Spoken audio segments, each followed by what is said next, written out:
අයිබෝන් සුබ සන්ධ්‍යාවක් සෑම දිනටම 43 සේනාංකය විසින් සංවිධානය කරන විද්වත් වෙබිනා සම්මන්ත්‍රණ මාලාවේ තවත් එක් වෙබිනා සම්මන්ත්‍රණයක් අද දින අපි මෙහෙම ආරම්භ කරනවා.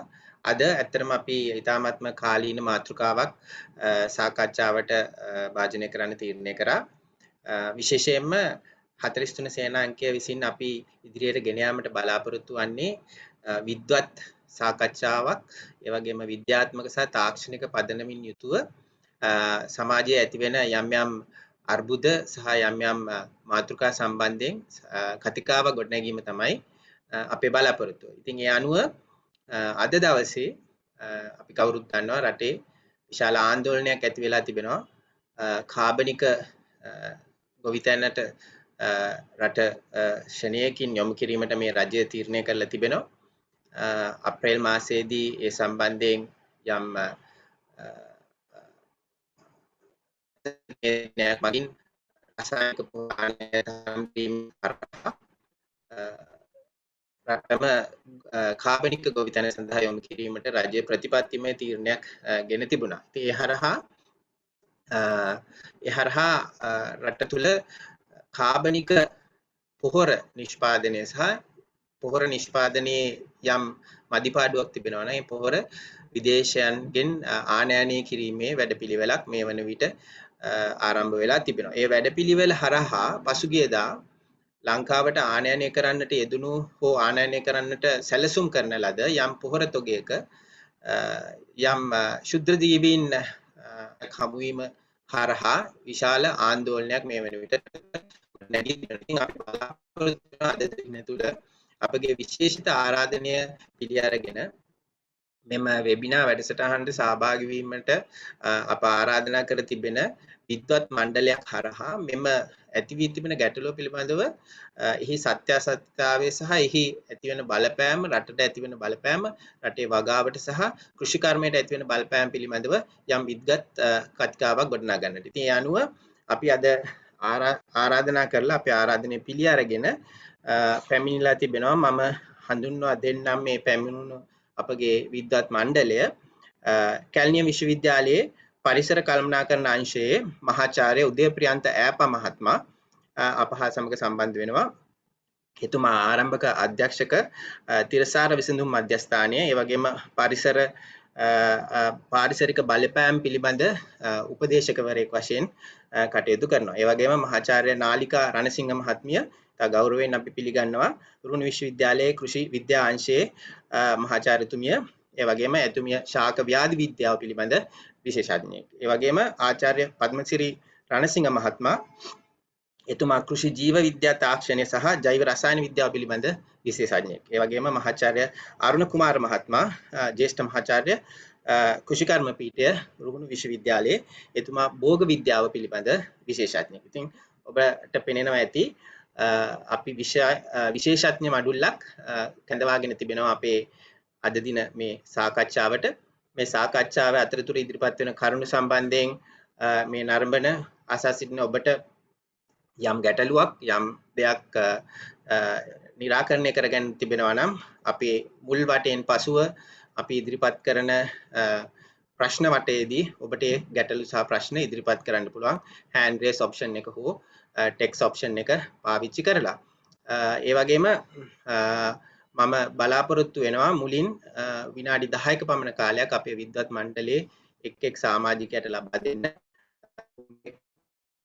ඉදිරිපත් කරන්න. ඉතින් අපේ සාකච්ඡාව යම් කිසි ආකාරයකින් ගලා යාම ආරම්භ කිරීම සඳහා මම මුලින් බලාපොරොත්තු වෙනවා අපේ විද්වත් මණ්ඩලයට යම් ප්‍රශ්න කීපයක් ඉදිරිපත් කරන්න. ඒ අනුව ඔබගේ අදහස් දැක්වීම අපිට කරගෙන යන්නට පුළුවන්. ඒ වගේම අතරමැදදී ඇතිවන ගැටලු වලට අපිට ඒ අවස්ථාවවලදී ප්‍රශ්න වලට උත්තර ලබා දෙන්නට පුළුවන්.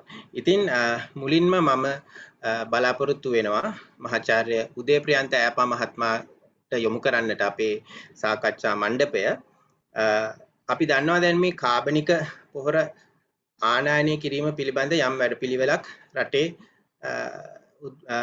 පවත්වාගෙන යනවා. එහෙම නැත්නම් රටේ දැන් ආරම්භ කරලා තිබෙනවා මහාචාර්යතුමනි. ඉතින් ඒ අපි ආනයනය කරන්නට යෙදුණු හෝ ආනයනය කරන්නට බලාපොරොත්තු වෙන ඒ සාම්පලයක තිබුණු ශුද්ධ ජීවීන් හමුවීම සම්බන්ධයෙන් යම් ගැටලුවක් මේ වනවිට ඇති වෙලා තිබෙනවා. මම මුලින්ම බලාපොරොත්තු වෙනවා මහාචාර්යතුමනි සමස්තයක් වශයෙන් විදේශ රටකින් කාබනික පොහොර ලංකාවට ආනයනය කිරීම තුළ එහෙම නැත්නම් රටකට තවත් රටකින් පොහොර කාබනික පොහොර ආනයනය කිරීම තුළ ඒ රටට ඇතිවිය හැකි බලපෑම් මොනවද? එහෙම නැත්නම් ඒ රටේ යම් කෘෂිකර්මයට හෝ භෝග වගාවට ඇතිවිය හැකි බලපෑම් මොනවද කියන එක පිළිබඳව පුළුල්ව කරුණු දැක්වීමක් ඉදිරිපත් කරන ලෙස.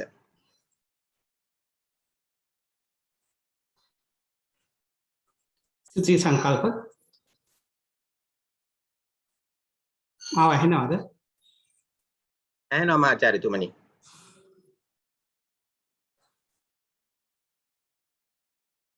ඔබ ඇහෙනවා. හරි. ප්‍රථමයෙන්ම 43 සේනාංකයට ඉතාමත්ම ස්තුතිවන්ත වෙනවා මෙම වැනි වැඩසටහනක් සංවිධානය කිරීම සම්බන්ධයෙන්. දැන් මේ කතා කරන කාරණේ මම හිතන්නේ මාස ගාණක් තිස්සේ ලංකාවේ සාකච්ඡාවට බඳුන් වෙන කාරණයක්. මේකේ මුලදිම මේ අදාළ ආයතන සහ අදාළ නායකත්වයේ දරන නිලධාරීන් තත් ක්‍රියාමාර්ගවල ක්‍රමික වෙනස් වීමක් අපි අප්‍රේල් මැයි ජුනි ජූලි අගෝස්තු සැප්තැම්බර් වෙනකොට දකිනවා. මේ ක්‍රමික වෙනස් වීම අපි දකින්නේ ඒ මුලදී ගත්ත තීරණයේ තියෙන ගැටලු සහගත බව නිසා කියලායි මම දකින්නේ. එකවරක ඔවුන් තීරණය කරනවා කොම්පෝස්ට් විදේශ රටකින් ගෙන්වනවා කියලා. නමුත් මේ රටේ විවිධ සංවිධාන එකතු වෙලා විද්වතුන් එකතු වෙලා දැක්වූ අදහස් අනුව තීරණය කරනවා කොම්පෝස්ට් පිටරටින් ගෙන්වන්නේ නැහැ කියලා. නමුත් කොම්පෝස්ට් පිටරටින් මෙත්තා විශාල ප්‍රමාණයක් ගෙන්වීමට ගත තීරණය තුලම අපිට පේනවා ශ්‍රී ලංකාවේ මේ කෘෂි ක්ෂේත්‍රයේ නායකත්වය තීරණ ගැනීමේ යම් ආකාරයක ගැටලු සහගත බවකට මුහුණ දීලා තියෙනවා කියලා. එහෙම නැත්නම් මම හිතන්නේ නැහැ සබුද්ධික මේ විෂයන් පිළිබඳ යම් අවබෝධයක් තියෙන කිසිම කෙනෙකුට විශාල කොම්පෝස්ට් ප්‍රමාණයක් විදේශ රටකින් අපේ රටට ගෙනල්ලා අපේ කෘෂි වගාවට යොදා ගන්නවා කියන ප්‍රකාශය පවා කරන එක විෂය දැනුවත් අය තැති ගන්නන සුළු දෙයක්. නමුත් පසුව ඒ පෙන්වාදීම් හමුවේ තීරණය වෙනස් කරලා තීරණය කරනවා කොම්පෝස්ට් මේ රටේ නිෂ්පාදනය කරනවා කියලා. ඒකත් අර තීරණය වගේම වෙනවා. මොකද මේ රටේ අපි දන්නවා පශු සම්පත අද තියෙන තත්ත්වය. දියරකිරි නිෂ්පාදනය, ගොම නිෂ්පාදනය. අපේ රටේ තියෙන අමුද්‍රව්‍ය ප්‍රමාණය ගැන නිසි සංගණනයකින් තොරව එකවර තීරණය කරනවා ගොවියන්ට රුපියල් 25000ක් දෙන්නම් කොම්පෝස්ට් හදාගන්න. ඊට පස්සේ මේ 25000 එකවරම 12500ක් බවට පත් වෙනවා හෙක්ටයාරයකට. අපි රුපියල් 12500ක් දෙනවා කොම්පෝස්ට් හදාගන්න කියලා. නමුත් අර අසරණ ගොවියෝ අපි ග්‍රාමීය ප්‍රදේශවල සංචාරණය අපි ග්‍රාමීය ප්‍රදේශ ජීවත් වෙලා තියෙනවා. අපි දන්නවා ගමේ කොපමණ ගොම නිෂ්පාදනයක් වෙනවද? කොපමණ ගිරිසීදියා ප්‍රමාණයක් තියෙනවද? ඉපිල් කොච්චර තියෙනවද? ශරීර කුලයේ වැල්වල් කොච්චර හොයාගන්න පුළුවන්ද කියලා. එතකොට අද වෙනකොට මේ ගොවියට කොම්පෝස්ට් නිෂ්පාදනය කරන්න කියන අදහසත් වෙනස් කරන්න සිද්ධ වෙලා තියෙනවා. ඒතකොට ඒකත් පැත්තකට තියලා විදේශ රටවලින් ගෙන්නවන්න හදනවා granular fertilizer එහෙම නැත්නම් ස්පාටික් එහෙම නැත්නම් කුඩා පාටිකල්ස් කුඩා කොටස් වන පොහොර මේවා සීවීඩ්ස් වලින් මුහුදු ශාක වලින් මුහුදු පැලෑටි වලින් හදන පොහොර කියලා තමයි දැන්ට හඳුන්වලා තියෙන්නේ. ඒකට මෙවැනි පොහොර මෙට්‍රික් ටන් 93000ක් වැනි ලක්ෂයකට ආසන්න විශාල ප්‍රමාණයක් ගෙන එන්නේ. අපි දන්නවා මේවා ජීවීන්ගේ නිෂ්පාදනය කරන නිෂ්පාදන. ඒකට කාබනික කියලා අපිට කියනවා නම් අපිට බෑ මේකේ අකාබනික දේවල් ඇතුළත් කරන්න.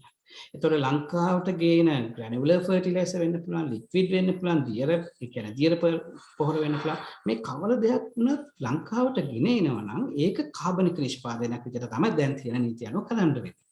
එතකොට කාබනික ද්‍රව්‍ය වලින් කරන නිෂ්පාදනවල නයිට්‍රජන් ප්‍රතිශතය අපි දන්නවා යම්කිසි ප්‍රමාණයකට විතරයි යන්න පුළුවන්.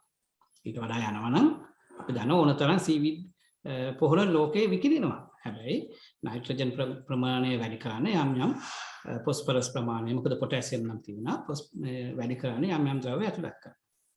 ඊටත් වඩා භයානකම කාරණය තමයි මේවා මේ සීවිස් එහෙම නැත්නම් මුහුදු පැලෑටි ආශ්‍රිතව නිෂ්පාදනය කළාම මේවා ජීවි. ඒතකොට ජීවි කොටස් අතිවිශාල ප්‍රමාණයක් ඒක දියරයක් වෙන්න පුළුවන්, ස්ෆටිකයක් වෙන්න පුළුවන්, කුඩක් වෙන්න පුළුවන්, කවර දෙයක් වුණත් රටකට ගෙනකොට අපි මේ කතා කරන්නේ ටොන් දහස් ගණනක් ගැන. රටකට ගෙන එනකොට වෙනත් විවිධ ජීවීන් ඒ රටට පැමිණීමේ බලපතල තර්ජනයක් තියෙනවා. අපි යුද්ධ ගැන කතා කරනවා, තර්ජන ගැන කතා කරනවා. අපි හැමතිස්සෙම බලන්නේ ත්‍රස්තවාදීන්ගේ රට බේරගන්න.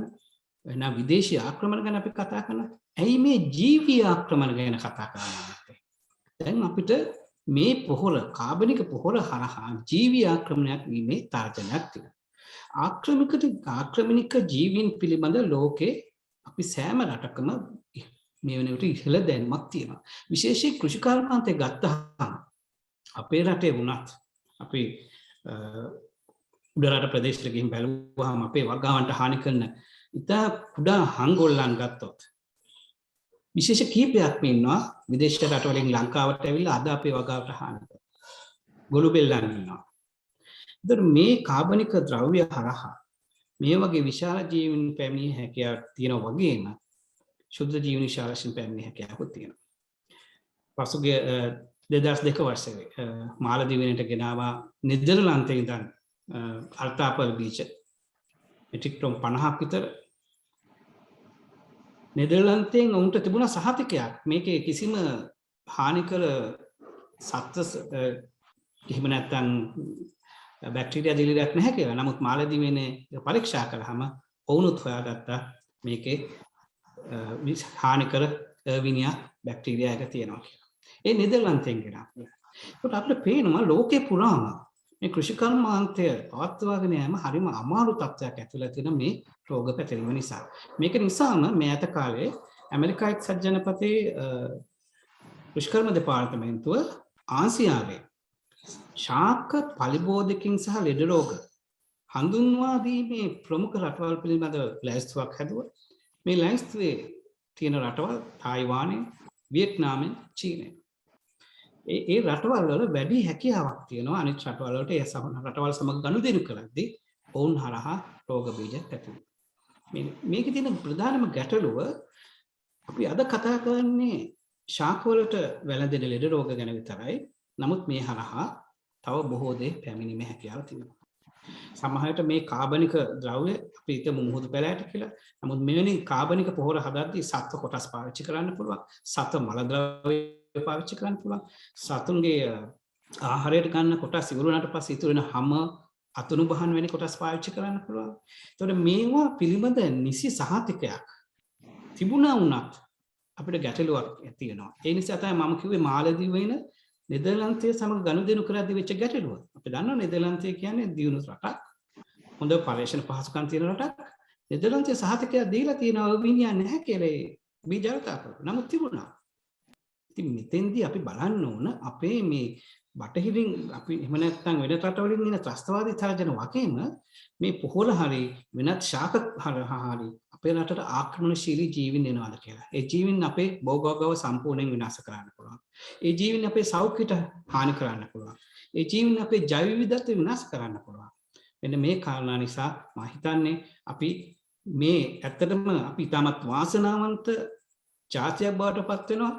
මේ අවස්ථාවේ මේ ගෙන්වන්නට සැලසුම් කරලා තියෙන පොහොරවල තියෙන ගැටලු සහගත බව අපි මේ හඳුනාගත් එක ගැන ඒ සම්බන්ධව කටයුතු කළ රාජ්‍ය නිලධාරීන්ට ජාතිය ප්‍රණාමය හිමි වෙන්න ඕන.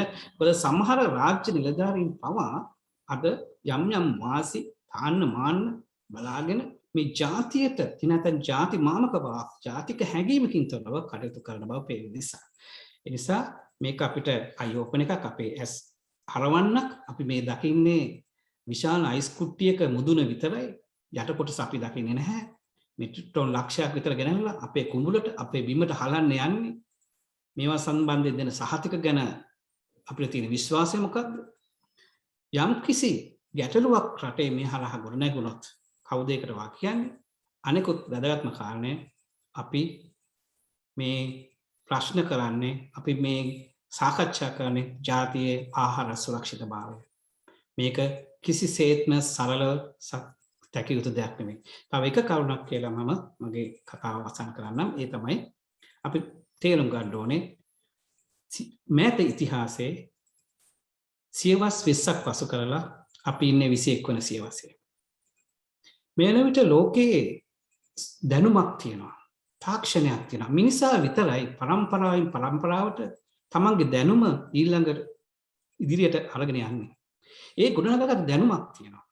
ඒ දැනුම යොදා ගන්නවා අපි මිනිසාගේ සහ සමාජ පරිසරයේ යහපත වෙන්න. එහෙම නොකරපු තැන අතීත කාමයෙන් මත්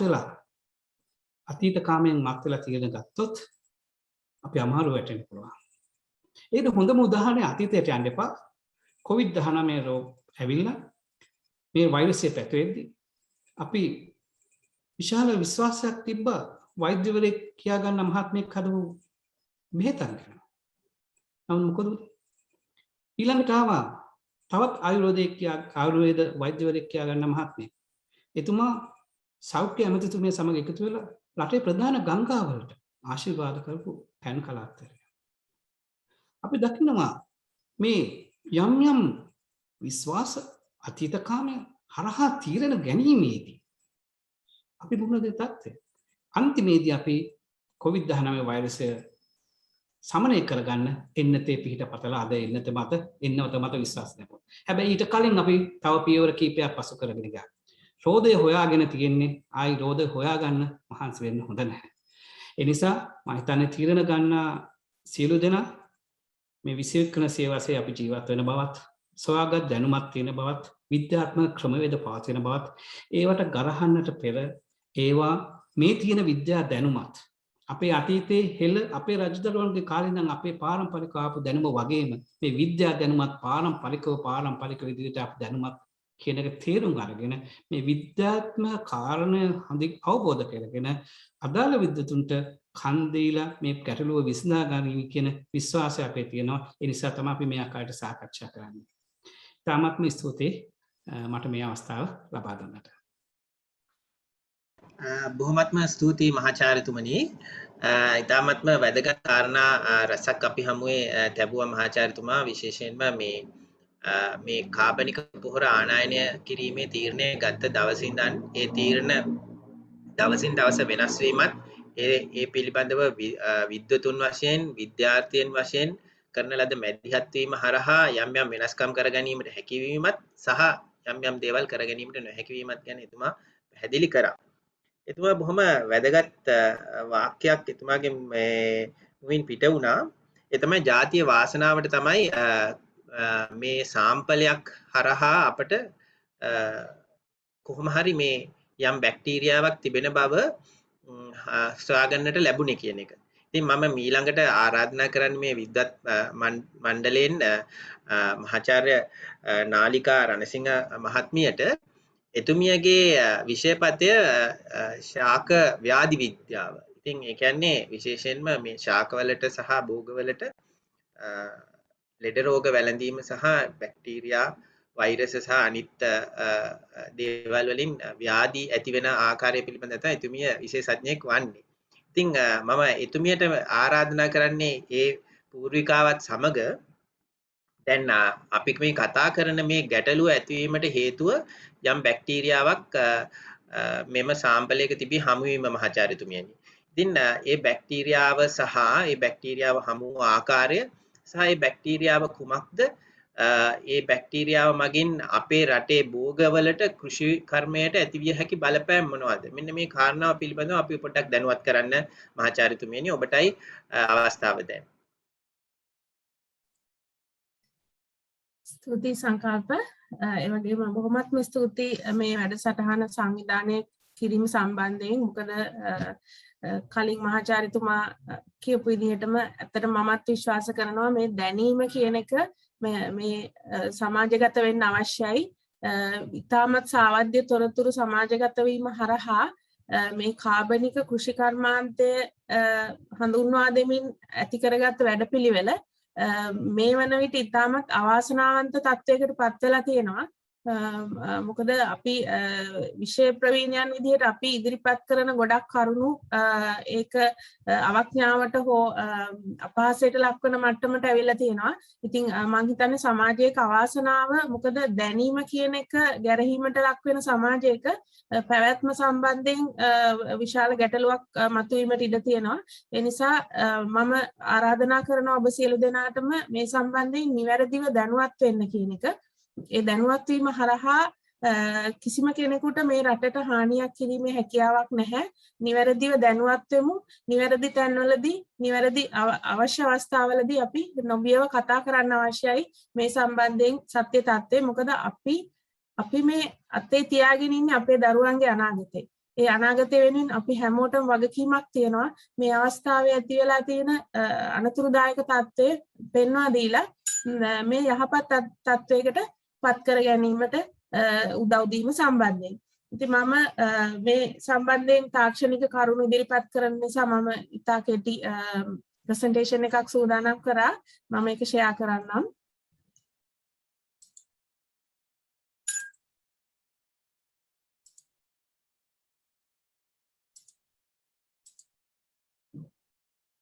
මම හිතනවා ස්ක්‍රීන් එක පේන ඇති කියලා කාටත්.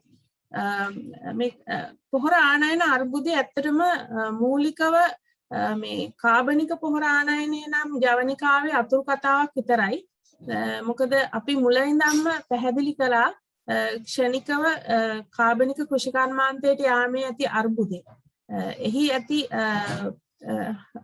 අදූරදර්ශී භාවය සහ ඒ ක්‍රමවේදයේ ඇති වැරැද්ද. එහෙම නැත්නම් කාබනික කෘෂිකර්මාන්තයට එරෙහි වුණා නෙමෙයි. නමුත් කාබනික කෘෂිකර්මාන්තයට ගමන් කිරීමේදී අපිට ඉතාමත් ක්‍රමිකව සූක්ෂමව මේක කරන්න අවශ්‍යයි.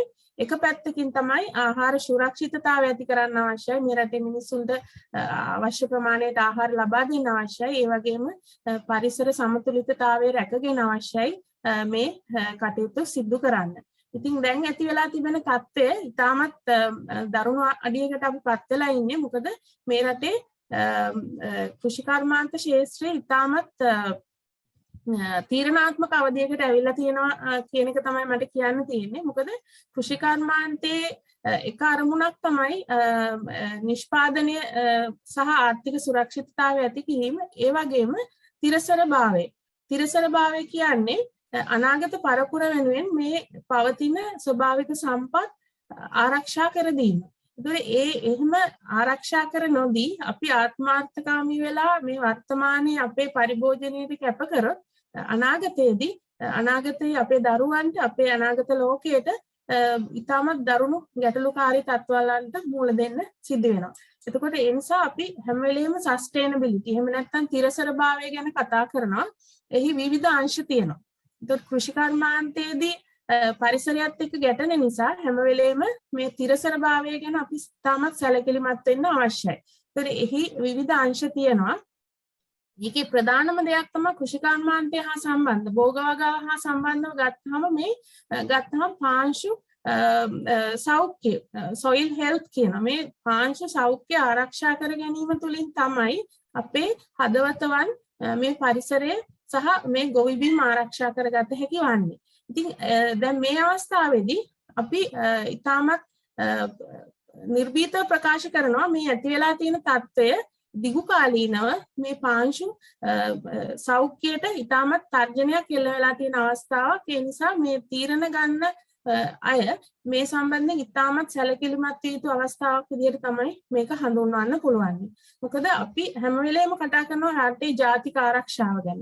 මේ රටට පිටින් සතුරන් ඒවි කියන එක ගැන අපි නිතර බයෙන් ඉන්නවා. අපේ සන්නද්ධ හමුදා ශක්තිමත් කරගෙන ඉන්නවා. නමුත් ඊට වඩා ඉතාමත් දරුණු ගණයේ ආරක්ෂාව පිළිබඳ ප්‍රශ්නයක් තියෙනවා. ඒ තමයි බයෝසේෆ්ටි එහෙම නැත්නම් බයෝසෙකියුරිටි කියන එක. මොකද බයෝසෙකියුරිටි එකේදී අපි බලාපොරොත්තු වෙන්නේ මේ රටේ ජෛව විවිධත්වය ආරක්ෂා කරගන්න. ඔබ දන්නවා ශ්‍රී ලංකාව කියන්නේ දූපතක්. මේ දූපත ඉතාමත් වාසනාවන්ත පිහිටීමක පිහිටලා තියෙන්නේ. අපිට පිටින් එන ජෛව තර්ජන අපිට ඉතාමත් ලෙහෙසියෙන් මේක පාලනය කර ගැනීමේ හැකියාවක් තියෙනවා මේ දූපතක ජීවත් වීම නිසා. ඒ නිසා අපේ විතරක් නෙවෙයි මුළු ලෝකේ හැම රටක්ම මේ ජෛව විවිධත්වය ආරක්ෂා කර ගැනීමේදී මේ ජෛව සෞඛ්‍ය එහෙම නැත්නම් ජෛව ආරක්ෂණය ගැන නිතරම හිතනවා. ඒ වගේම මම මේ ඉතාමත් කෙටියෙන් කියන්න ඕනේ මේ ඇග්‍රෝ ටෙරරිසම් කියන සංකල්පය දැන් මේ ලෝකෙ බිහි වෙලා තියෙනවා. ඒකට හේතුව තමයි මේ ඉතාමත් තරඟකාරී ඒ වගේම ආර්ථිකමය ගැටලු තියෙන ලෝක වාතාවරණයක ඕනම වැරදි අරමුණක් ඇති පුද්ගලයෙකුට ඒ රටේ කෘෂි කර්මාන්තයට යම්කිසි බලපෑමක් කිරීම මගින් මේ මුළු කෘෂි කර්මාන්තයම විනාශ කරන්න පුළුවන්. ඒක අපි හිතනවට වඩා ඉතාමත් දරුණු ත්‍රස්තවාදයක්. ඒ සම්බන්ධයෙන් දැන් මේ වන විට ඇමරිකාව වගේ රටවල් ඉතාමත් සැලකිලිමත්. මොකද හිතන්න රටක කෘෂි කර්මාන්තයට යම්කිසි බලපෑමක් ඇති කරොත් යම් ශුද්‍ර ජීවියෙක් රටකට ඇතුල් කරොත් ඒ රටේ සම්පූර්ණ ගොවිතැන විනාශ කිරීමේ හැකියාවක් තියෙනවා. ඉතින් මම කියන්නේ මෙතන එහෙම ප්‍රශ්නයක් තියෙනවා කියලා. නමුත් ඒ වගේ දෙයකට ඉඩ දොර ඇරීමක් පුද්ද කියලා මට හිතෙනවා මේ වගේ මේ කාබනික පොහොර ප්‍රමිතියකින් තොරව මේ රටට ගෙනීමට මේ විදිහේ දොරක් විවෘත කිරීම. ඉතින් මේ ජෛව ආරක්ෂාව සම්බන්ධයෙන් ගත්තහම මේ අපිට විවිධාකාර ගැටලු තියෙනවා වර්තමාන ලෝකයේ මේ ජාත්‍යන්තර වෙළඳාම ඊළඟට මිනිස්සුන්ගේ ගමනාගමනය ඊළඟට මේ විවිධ ජර්ම් ප්ලාස්ම හුවමාරු ඒ වගේම ජාන ප්ලාස්ම හුවමාරු ඒ වගේ දේවල් හරහා මේ අහිතකර ජීවීන් මේ රටට ඇතුල් වීමේ හැකියාවක් තියෙනවා. එතකොට එහෙම තත්ත්වයක් තියද්දි තමයි මේ අපි මේ නීතිමය තත්ත්වයන් වෙනස් කරමින් මේ කාබනික පොහොර මේ රටට ගෙන්න යන්නේ. එතකොට මේ නිරෝධායන සේවයක් තියෙනවා. එතකොට ඩයග්නොස්ටික් නෙට්වර්ක් ඒ කියන්නේ මේ ලැබ් පහසුකම් සලස්සලා තියෙනවා මේ එන හැම දෙයක්ම චෙක් කරලා මේ රටට ගන්න. ට්‍රේඩ් රෙගියුලේෂන්ස් ඒ හැම දෙයක් හරහාම රටක් බලාපොරොත්තු වෙන්නේ මේ බයෝ සිකියුරිටි කියන එක ආරක්ෂා කරගන්න. මොකද ඕනම රටකට පිටින් බාහිරින් ජීවීන් එනවා කියන්නේ ඒ රටට විශාල තර්ජනයක්. ඒ රටේ ජෛව විවිධත්වයට, ඒ වගේම කෘෂි කර්මාන්තයට, මානව යහපැවැත්මට, ඒ වගේම සත්ත්ව ජීවිතවලට ඒ හැම දෙයකටම ඉතාමත් විශාල තර්ජනයක් එල්ල වෙනවා මේ විදිහ අපි නොසැලකිලිමත් ලෙස බාහිරින් ජීවීන් මේ රට ඇතුළට එන්න ඉඩ සැලසුවා. ඉතින් ඉතාමත් කෙටියෙන් මම හැඳින්වීම කරේ. මම දැන් යනවා අපි දැනට ඇති වෙලා තියෙන තත්ත්වය සම්බන්ධයෙන් ඔබට යම්කිසි පැහැදිලිමක් කිරීමක් කරන්න.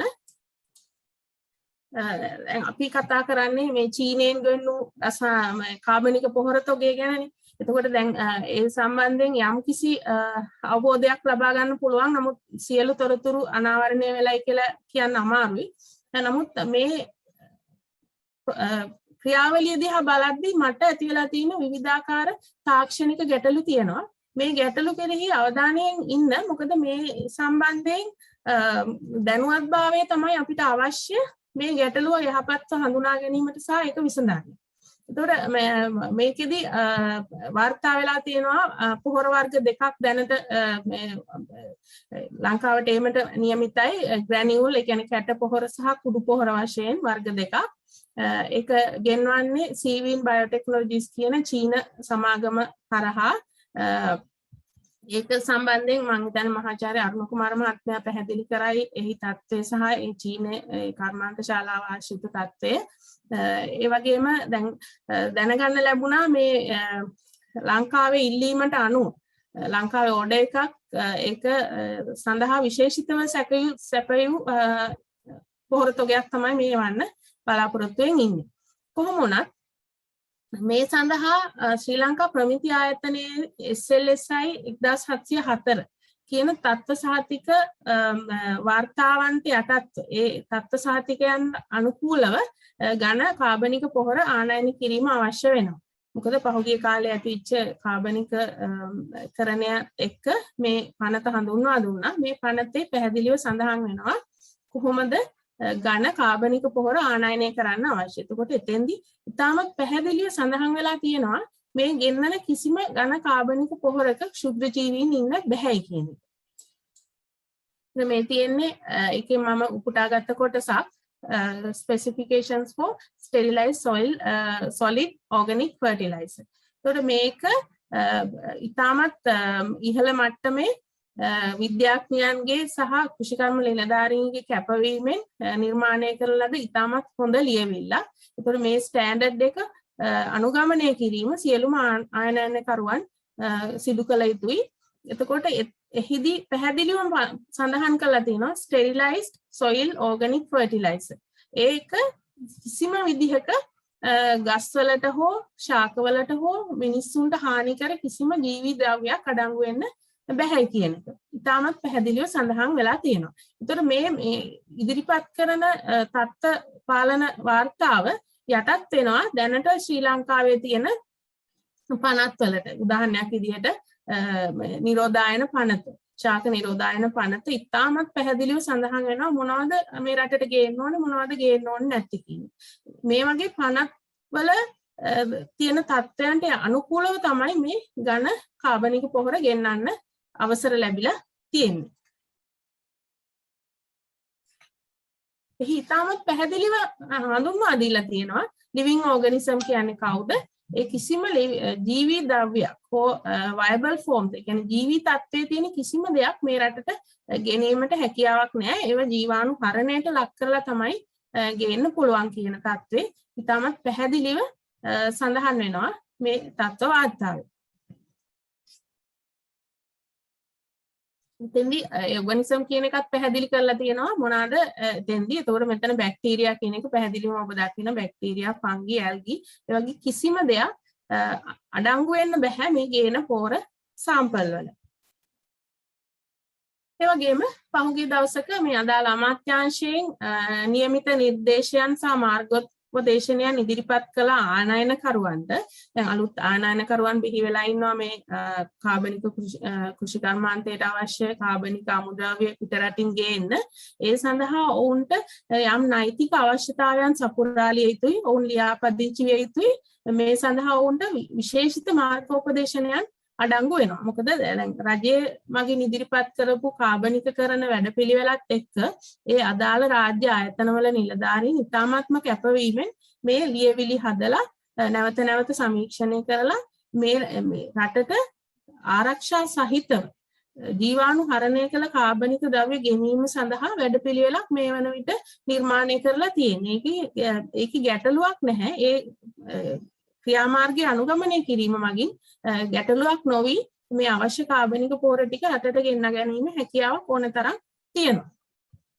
එතකොට මේකේ කුටාගත්ත කොටසක් නැවතත් මෙහි තියෙනවා විවිධාකාර තත්ත්ව මොන තත්ත්වද පිළිපදින්න ඕනේ පොහොර ලංකාවට ආනයනය කරනවා නම් ඒ වගේම මෙන්න මේ දක්වන ආයතන ශ්‍රී ලංකා ප්‍රමිති ආයතනේ, ශ්‍රී ලංකා පරමාණු බල ශක්ති බල මණ්ඩලේ, ජාතික ශාක නිරෝධායන සේවය, සත්ත්ව නිරෝධායන කාර්යාලය මේ වගේ ආයතන හරහා මෙම ගේන සාම්පලයක් පොහොරතෝ ගේන්න කලින් මේ සාම්පලයක් මේ රටට ගෙන්වාගෙන එය අනිවාර්යයෙන්ම පරීක්ෂණයට ලක් කරන්න ඕනේ. ඒ වගේම ශ්‍රී ලංකා ප්‍රමිති ආයතනය විසින් නම් කරන විද්‍යාගාරයක් තුල මෙය ශුද්ධ ජීවීන්ගෙන් තොර බවට ජාත්‍යන්තර පරීක්ෂණාගාරයක් තුල මේ සඳහා අවශ්‍ය සහතිකයක් ලැබෙන්න සලස්විය යුතුයි. මේ සියලු තත්ත්ව සම්පූර්ණ වුණොත් තමයි මේ පොහොරතොගේ ලංකාවට ගොඩ බාන්න අවසර දෙන්නේ.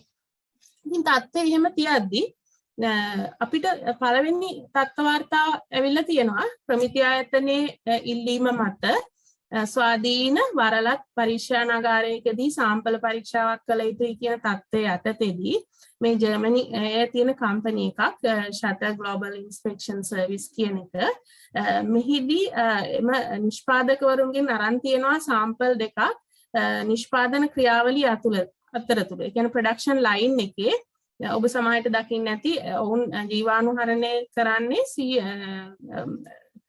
සෙන්ටිග්‍රේඩ් අංශක 600ක සහ පැටවුම් පරියන්තයේදී සාම්පල ලබාගෙන තියෙනවා. මේ සාම්පල චෙක් කරද්දී ඔවුන් එවපු වාර්තාවේ සඳහන් වෙන්නේ සැල්මොනෙල්ලා කියන බැක්ටීරියාව අඩංගු වෙන්නේ නැහැ. ඒ වගේම කෝලිෆෝම් බැක්ටීරියා 10ට වඩා අඩු ප්‍රමාණයක් තියෙනවා කියලා කියන්නේ මේ දෙකම ඇත්තටම හියුමන් පැතජන්ස්ලා මිනිස්සුන්ට රෝග ඇති කරන බැක්ටීරියා වර්ග දෙකක්. එතකොට මේක පසට එක් කරන කෘෂිකාර්මික නිෂ්පාදනයක් කෘෂිකර්මයට යොදන පොහොරක් නිසා මෙහිදී කිසිම පාංශු ජීවීන් එහෙම නැත්නම් ශාක ව්‍යාධි ජනකයන් සම්බන්ධයෙන් පරීක්ෂණයක් කෙරිලා නැහැ. මෙතෙන්දී මේ බැක්ටීරියා වර්ග දෙකට තමයි මේ පරීක්ෂණය කරලා ඔවුන් නෙගටිව් රිපෝට් එකක් එවන්නේ. නමුත් මේ කොලිෆෝම් බැක්ටීරියා 10%ට අඩුයි කියන්නේ ඇබ්සන්ට් කියන එක නෙමෙයි. එතන යම් ප්‍රමාණයක් කොලිෆෝම් බැක්ටීරියාක් ඉන්න බව තමයි අපිට දකින්න පුළුවන්. එතකොට මේකෙන් අදහස් වෙන්නේ මේ සාම්පලේ චෙක් කරලා තියෙන්නේ මේ බැක්ටීරියා වර්ග දෙකට පමණයි.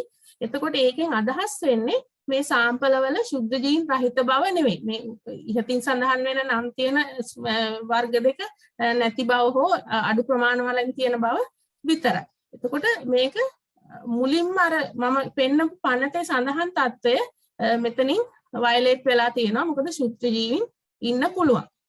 චෙක් කරලා තියෙන්නේ දෙකකට විතරයි. ඊළඟට දෙවෙනි වාර්තාව මේකෙන් පස්සේ තමයි ඇත්තටම අපි දැනගත්තේ මේක මෙහෙම එකක් වෙනවයි කියන එක. ජාතික ශාක නිරෝධායන සේවය මගින් සිදු කළ පරීක්ෂාවේදී දැනගෙන තියෙනවා. ඒකෙදි ඇත්තටම මේ ජාතික පොහොර ලේකම් කාර්යාලය මගින් ශාක නිරෝධායන සේවයට කරපු ඉල්ලීමේ සඳහන් වෙන්නේ ස්ටෙරිලිටි ටෙස්ටිං. මොකද මම කලිනුත් කිව්වා ලංකාවට සාම්පල් එකක් එනකොට අනිවාර්යෙන්ම මේක ස්ටෙරයිල් වෙන්න ඕනේ. ඒ කියන්නේ ශුද්ධ ජීවීන් කිසිවක් ඉන්න බෑ. ඒ කියන්නේ ස්ටෙරිලිටි කියන්නේ ඒකයි. කිසිම ශුද්ධ ජීවියෙක් ඉන්න බෑ. එතකොට ශුද්ධ ජීවියෙක් ඉන්නවද නැද්ද කියලා බලන්න විතරයි අත්‍තරම මෙතනින් බලන්නේ. කියන්නේ කවුද ඉන්නේ කියන එක එතෙන්ට අදාළ නැහැ. ශුද්ධ ජීවීන් කවුරු හෝ හිටියොත් ඒක රටට ගේන්න බෑ. ඒ නිසා ජාතික පොහොර ලේකම් කාර්යාලය රික්වෙස්ට් කරලා තියෙන්නේ ස්ටෙරිලිටි ටෙස්ටිං එකක් කරන්න. එතකොට ඒකෙදි ෆස්ට් ෂිප්මන්ට් එක තමයි ඒකේ සාම්පල් එක මට ආරංචි වෙච්ච විදිහට මෙට්‍රික් ටන් 96000ක් කීප වතාවකට ගේන්නේ. ඒ නිසා මම දන්නේ හරියටම මේ සමස්ත තොගේ කොච්චර බරක් ප්‍රමාණයක් තියෙන එකක්ද කියලා. කෙසේ හෝ සාම්පල් එකක් එවලා තියෙනවා. එහි ප්‍රතිඵල අනුව ඔවුන් ඉදිරිපත් කළා තියෙනවා පැහැදිලිවම heavily contaminated with gram positive and gram negative bacteria. මේ gram positive and gram negative bacteria කියන්නේ බැක්ටීරියා කණ්ඩායම් දෙකක්. මේ කණ්ඩායම් දෙක ඇතුලේ gram positive අය ඇතුලේ එක එක බැක්ටීරියා විශේෂ තියෙන්න පුළුවන්. ශාක වලට රෝග ඇති කරන, ඒ වගේම මිනිසුන්ට හෝ සත්තුන්ට රෝග ඇති කරන බැක්ටීරියා විශේෂ ගණනාවක් ඉන්න පුළුවන්. ඒ වගේම gram negative කාණ්ඩෙත් එහෙමයි.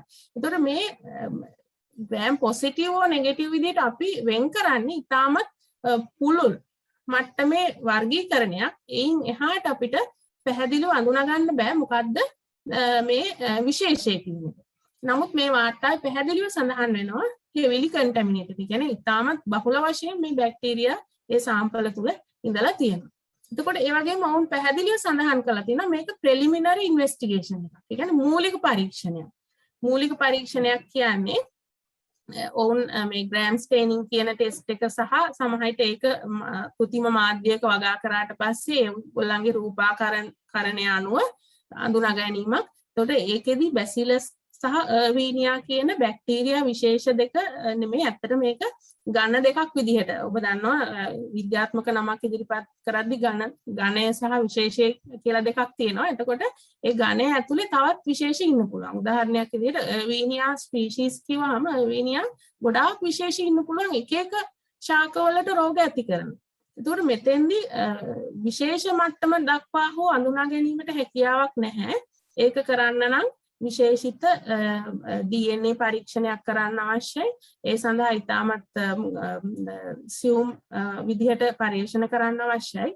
නමුත් මං හිතන්නේ ඒක මේ අවස්ථාවේදී අවශ්‍යයි කියලා. මොකද ස්ටෙරිලිටි ටෙස්ටිං එකක් තමයි කරන්නේ. ඒකට ස්ටෙරිලිටි ටෙස්ටිං කරන්න දුන්න සාම්පල් එකක මේ විදිහේ බැක්ටීරියා ඉඳීම, ඒ වගේම ශාක රෝග ඇති කරන විදිහේ කාණ්ඩයක සිටීම ඉතාමත් අනතුරුදායකයි. ඒ නිසා එම වාර්තාවේ සඳහන් වෙනවා can be pathogenic. කියන්නේ ගස්වලට ශාකවලට රෝග ඇති කරන අය ඉන්න පුළුවන් කියන අවදානම මෙහිදී හඳුන්වලා දීලා තියෙනවා. ඒ වගේම දෙවෙනි සාම්පලයේ powder form එකේ gram positive bacteria ඉඳලා තියෙනවා. ඉතින් ඕක තමයි ඇත්ත තත්ත්වය. උතර මෙතෙන්දී ඔබට පැහැදිලිවම තේරුම් ගත යුතු දෙයක් තියෙනවා. මේ වාර්තාවේ සඳහන් වෙන්නේ බැසිලස් සහ අර්වීනියා විතරයි ඔවුන් හඳුනාගෙන තියෙන විශාල කණ්ඩායම් දෙකකින්. එතකොට මෙතන අපි හඳුනා නොගත් ඉතා විශාල සංඛ්‍යාවක් ඉන්න පුළුවන්. ඒ වගේම සමහර ශුද්ධ ජීවීන් ඉන්නවා මාධ්‍ය වල වගා කරන්න බෑ. උදාහරණයක් විදිහට වෛරස් වගේ දේවල්. ඒ වෛරස් වගා කරන්න බෑ. නමුත් මේ පොහොර තොගේ ඉන්න පුළුවන්. ඒතර මේක ඉන්ඩිකේෂන් එකක් විතරයි මේ ස්ටෙරිලිටි ටෙස්ටිං එක ෆේල් වුණා කියන්නේ. ඉතින් අපි දන්නේ මේ ප්‍රශ්නේ ගැඹුර කොච්චරක්ද කියන එක.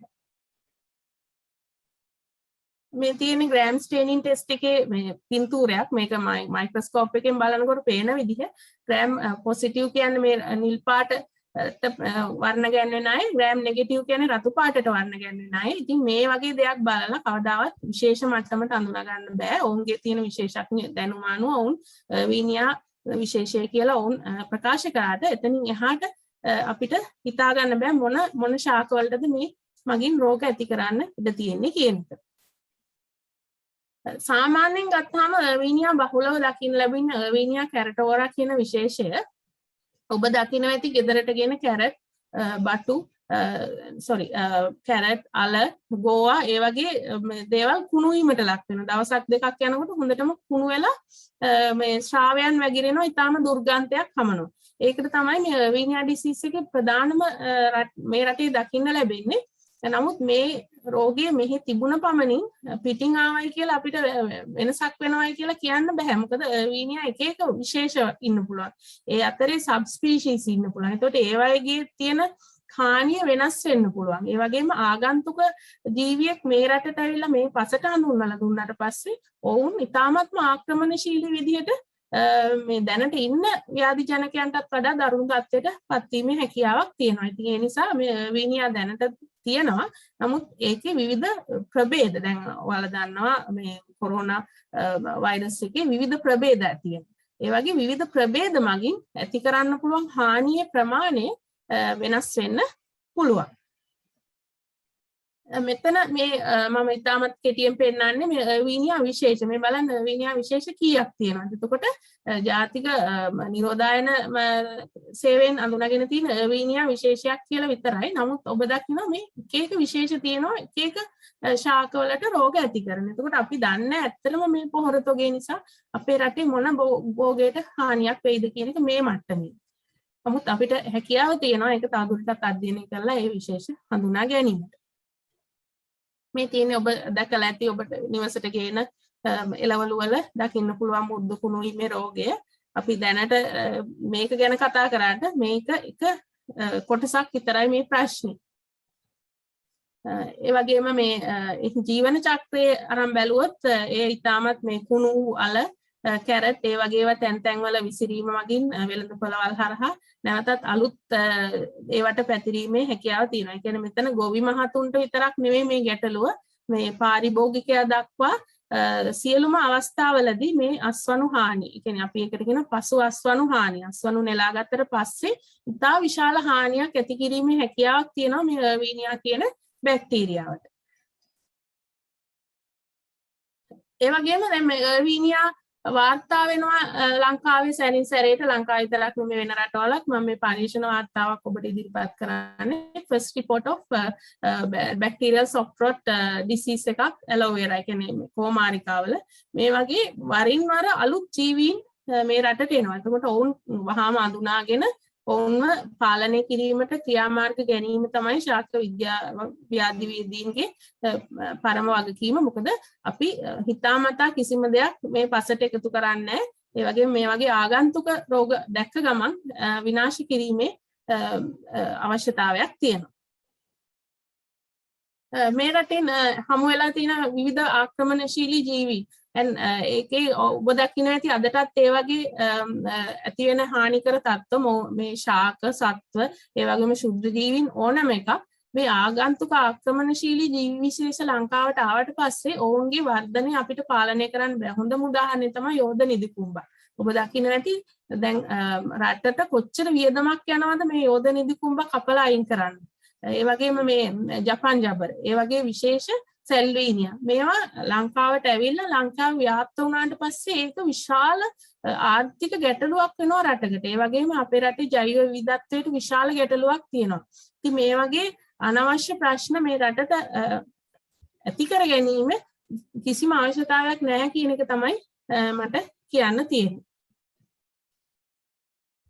ඒ වගේම මෙතන මම උදාහරණයක් කියන්නම් මේ කොහොමද රටක් පරිස්සම් යුත්තේ මේ වගේ ආක්‍රමණශීලී රෝග වලින් black smut of rice. අතර මේක ලංකාවේ නැහැ. හැබැයි ලංකාව වටේට තියෙන හැම රටකම ආසියාවේ ගොඩාක් රටවල් වල මේ black smut කියන disease එක තියෙනවා. මේකෙදි වෙන්නේ මේ විදිහට ගොයන් කරල පැලිලා මේ කුණු වෙලා යනවා. කිසිම ප්‍රයෝජනයකට ගන්න බෑ. ඉතාමත් දරුණු රෝගයක්. ඊළඟට මේ අන්තර්ජාතික සංවිධාන විසින් හඳුනාගෙන තියෙනවා මේ ආක්‍රමණශීලී විශේෂ යක් විදිහට මේ black smut කියන එක. මම ඊළඟ මැප් එකේ ඔයාලට පෙන්නන්නම්. මේ තියෙන world map එකේ මේ තියෙන්නේ වර්ණ ගන්වලා තියෙන black smut තියෙන areas. නමුත් ඔයාලට පේනවා ඇති ලංකාව විතරක් එතන බේරිලා ඉන්නවා. මේ ලංකාවේදී ඒ රෝගේ නැහැ. ඇත්තට මේක පිටිපස්සේ ලස්සන කතාවක් තියෙනවා. මම මේ වෙලාවනේ මේක විස්තර කරන්න. මේ රටේ දක්ෂ නිරෝධායන සේවයක්, ඒ වගේම දක්ෂ නිලධාරීන්, දක්ෂ කෘෂිකර්ම නිලධාරීන්, ඒ සියලු දෙනාගේම කැපවීම නිසා තමයි ලංකාව මේ විදිහට මේ රෝගයෙන් බේරිලා ඉන්නේ. ඒ කියන්නේ මම කියන්නේ පුළුවන් ඕනෑම අවස්ථාවකදී මේ නිරෝධායන නීතීන් ශක්තිමත් කිරීම මගින් රටක් මේ වගේ ආක්‍රමණශීලී ජීවීන්ගෙන් බේරා ගැනීම හොඳටම හැකියාව තියෙනවා. ඉතින් ඒක අදාළ බලධාරීන් විසින් තේරුම් ගත යුතුයි කියන එක මම විශ්වාස කරනවා. සාරාංශයක් විදිහට කිව්වොත් මට තියෙන ගැටලු මේවයි. එකිනෙකට වෙනස් පරිේශන වාර්තාවක්, එක වාර්තාවක් human pathogens ලා චෙක් කරනකොට අනිත් වාර්තාව plant pathogens ලා චෙක් කරලා තියෙන. ඒ නිසා එතනින් එහාට අපිට කිසිම ඒ ගැන නිගමනයකට එන්න අමාරුයි. ඒ වගේම ශුද්ධ ජීවීන් ඉන්නවා මේ සාම්පල වල. ඒ නිසා මේක රටට ගෙනීමේ ලොකු අනතුරක් තියෙනවා. ඒ වගේම මූලික පරීක්ෂණයේදී බැක්ටීරියා ගන්න දෙකක් පමණක් හඳුනාගත්තට ප්‍රශ්න ඊට වඩා ගොඩාක් දරුණුයි කියලා මම හිතනවා. ඊට වඩා හඳුනා නොගත් හානිකරයි ඉන්න පුළුවන්. ඒ වගේම මේ ඇති වෙන්න පුළුවන් අනතුර නිවැරදිව පුරෝකථනය කරන්න අමාරුයි. අනිවාර්යයෙන්ම අනතුරුදායකයි. නමුත් ඒකේ ප්‍රමාණය පුරෝකථනය කරන්න බෑ. මොකද මේ පොහොර තොගේ හරියට සාම්පල් වෙලාද කියන එක, හරියට ස්ටෙරිලයිස් වෙලාද කියන එක ගැනවත් අපි හරියට දන්නේ නැති නිසා. ඒ නිසා මේ රටට ඇතුල් නොකර සිටීමට අවශ්‍ය නීතිමය ප්‍රතිපාදන සියල්ලක්ම තියෙන අවස්ථාවක මේ පොහොර තොගේ රටට ඇතුල් කරන්න එපා කියන පණිවිඩය තමයි මට අවශ්‍ය අදාළ බලධාරීන්ට දෙන්න තියෙන්නේ. බොහොමත්ම ස්තුතියි. මේ ටික තමයි මට කියන්න අවශ්‍ය වුණේ. ඔයාලට යම් ගැටලුවක් තියෙනවා නම් මම හිතන්නේ අපේ සාකච්ඡා වටේදී කතා කරන්න පුළුවන්. බොහොමත්ම ස්තුතියි. බොහොමත්ම ස්තුතියි මහාචාර්යතුමියනි. ඉතාමත්ම වැදගත් විද්‍යාත්මක තොරතුරු රාශියක් අප හමුවේ ලැබුවා. ඒ වගේම මේ ගැටලුව පිළිබඳව අපට යම් අවබෝධයක් ලබා ගැනීමටත් එහි බරපතලකම ගැන යම් තේරුම් ගැනීමක් කර ගැනීමටත් අවශ්‍ය සාධක ගොඩක් ඔබතුමිය අද අප හමුවේ ලැබුවා. විශේෂයෙන්ම එතුමිය මම මතක් කරන්න කැමති එතුමිය සඳහන් කරා මේ ඇග්‍රෝ ටෙරරිසම් එහෙම නැත්නම් කෘෂි ත්‍රස්තවාදය පිළිබඳව යම් අදහසක්. ඇත්තටම ඒක අපි ප්‍රේක්ෂකයෝ හැටියටත් අසන්නෝ හැටියටත් අපිව යම් කිසි ආකාරයක තැතිගැන්මකට ලක්වන සුළු දැනුවත් කිරීමක්. ඒ වගේම එතුමිය සඳහන් කළ තව දෙයක් මම මේ සාරාංශයට ඇතුළත් කරනවා. ඒ තමයි මේ හඳුනාගෙන තිබෙන බැක්ටීරියා විශේෂය අපි හඳුනාගෙන නැහැ. අවසාන ජීවියා දක්වා හඳුනාගෙනත් නැහැ. ඒ වගේම අපිට මේන් ගන්නට තිබෙන පණිවිඩය තමයි මේ ගෙනත් තිබෙන සාම්පලය කුමක් වුවත් ඒ සාම්පලය ජීවාණුහරණය වෙලා නැහැ කියන කාරණාව. ඒ කියන්නේ ජීවාණුහරණය වෙලා නැත්නම් මේ හමු බැක්ටීරියා වලට අමතරව තව ඕනෑම ජීවියෙක් විශාල ජීවීන් ප්‍රමාණයක් මෙහි සෛද්ධාන්තිකව ඉන්න පුළුවන් කියන කාරණාව තමයි මම හිතන්නේ ඉතාමත්ම අවධානයෙන් මතක් කරන්න අවශ්‍ය වෙන්නේ එතුමියට. එතුමිය සඳහන් කළේ. ඉතින් මේ කාරණාවත් සමග මම අපගේ ඊළඟ විද්වත් සමාජිකයා වෙත යොමු වෙනවා.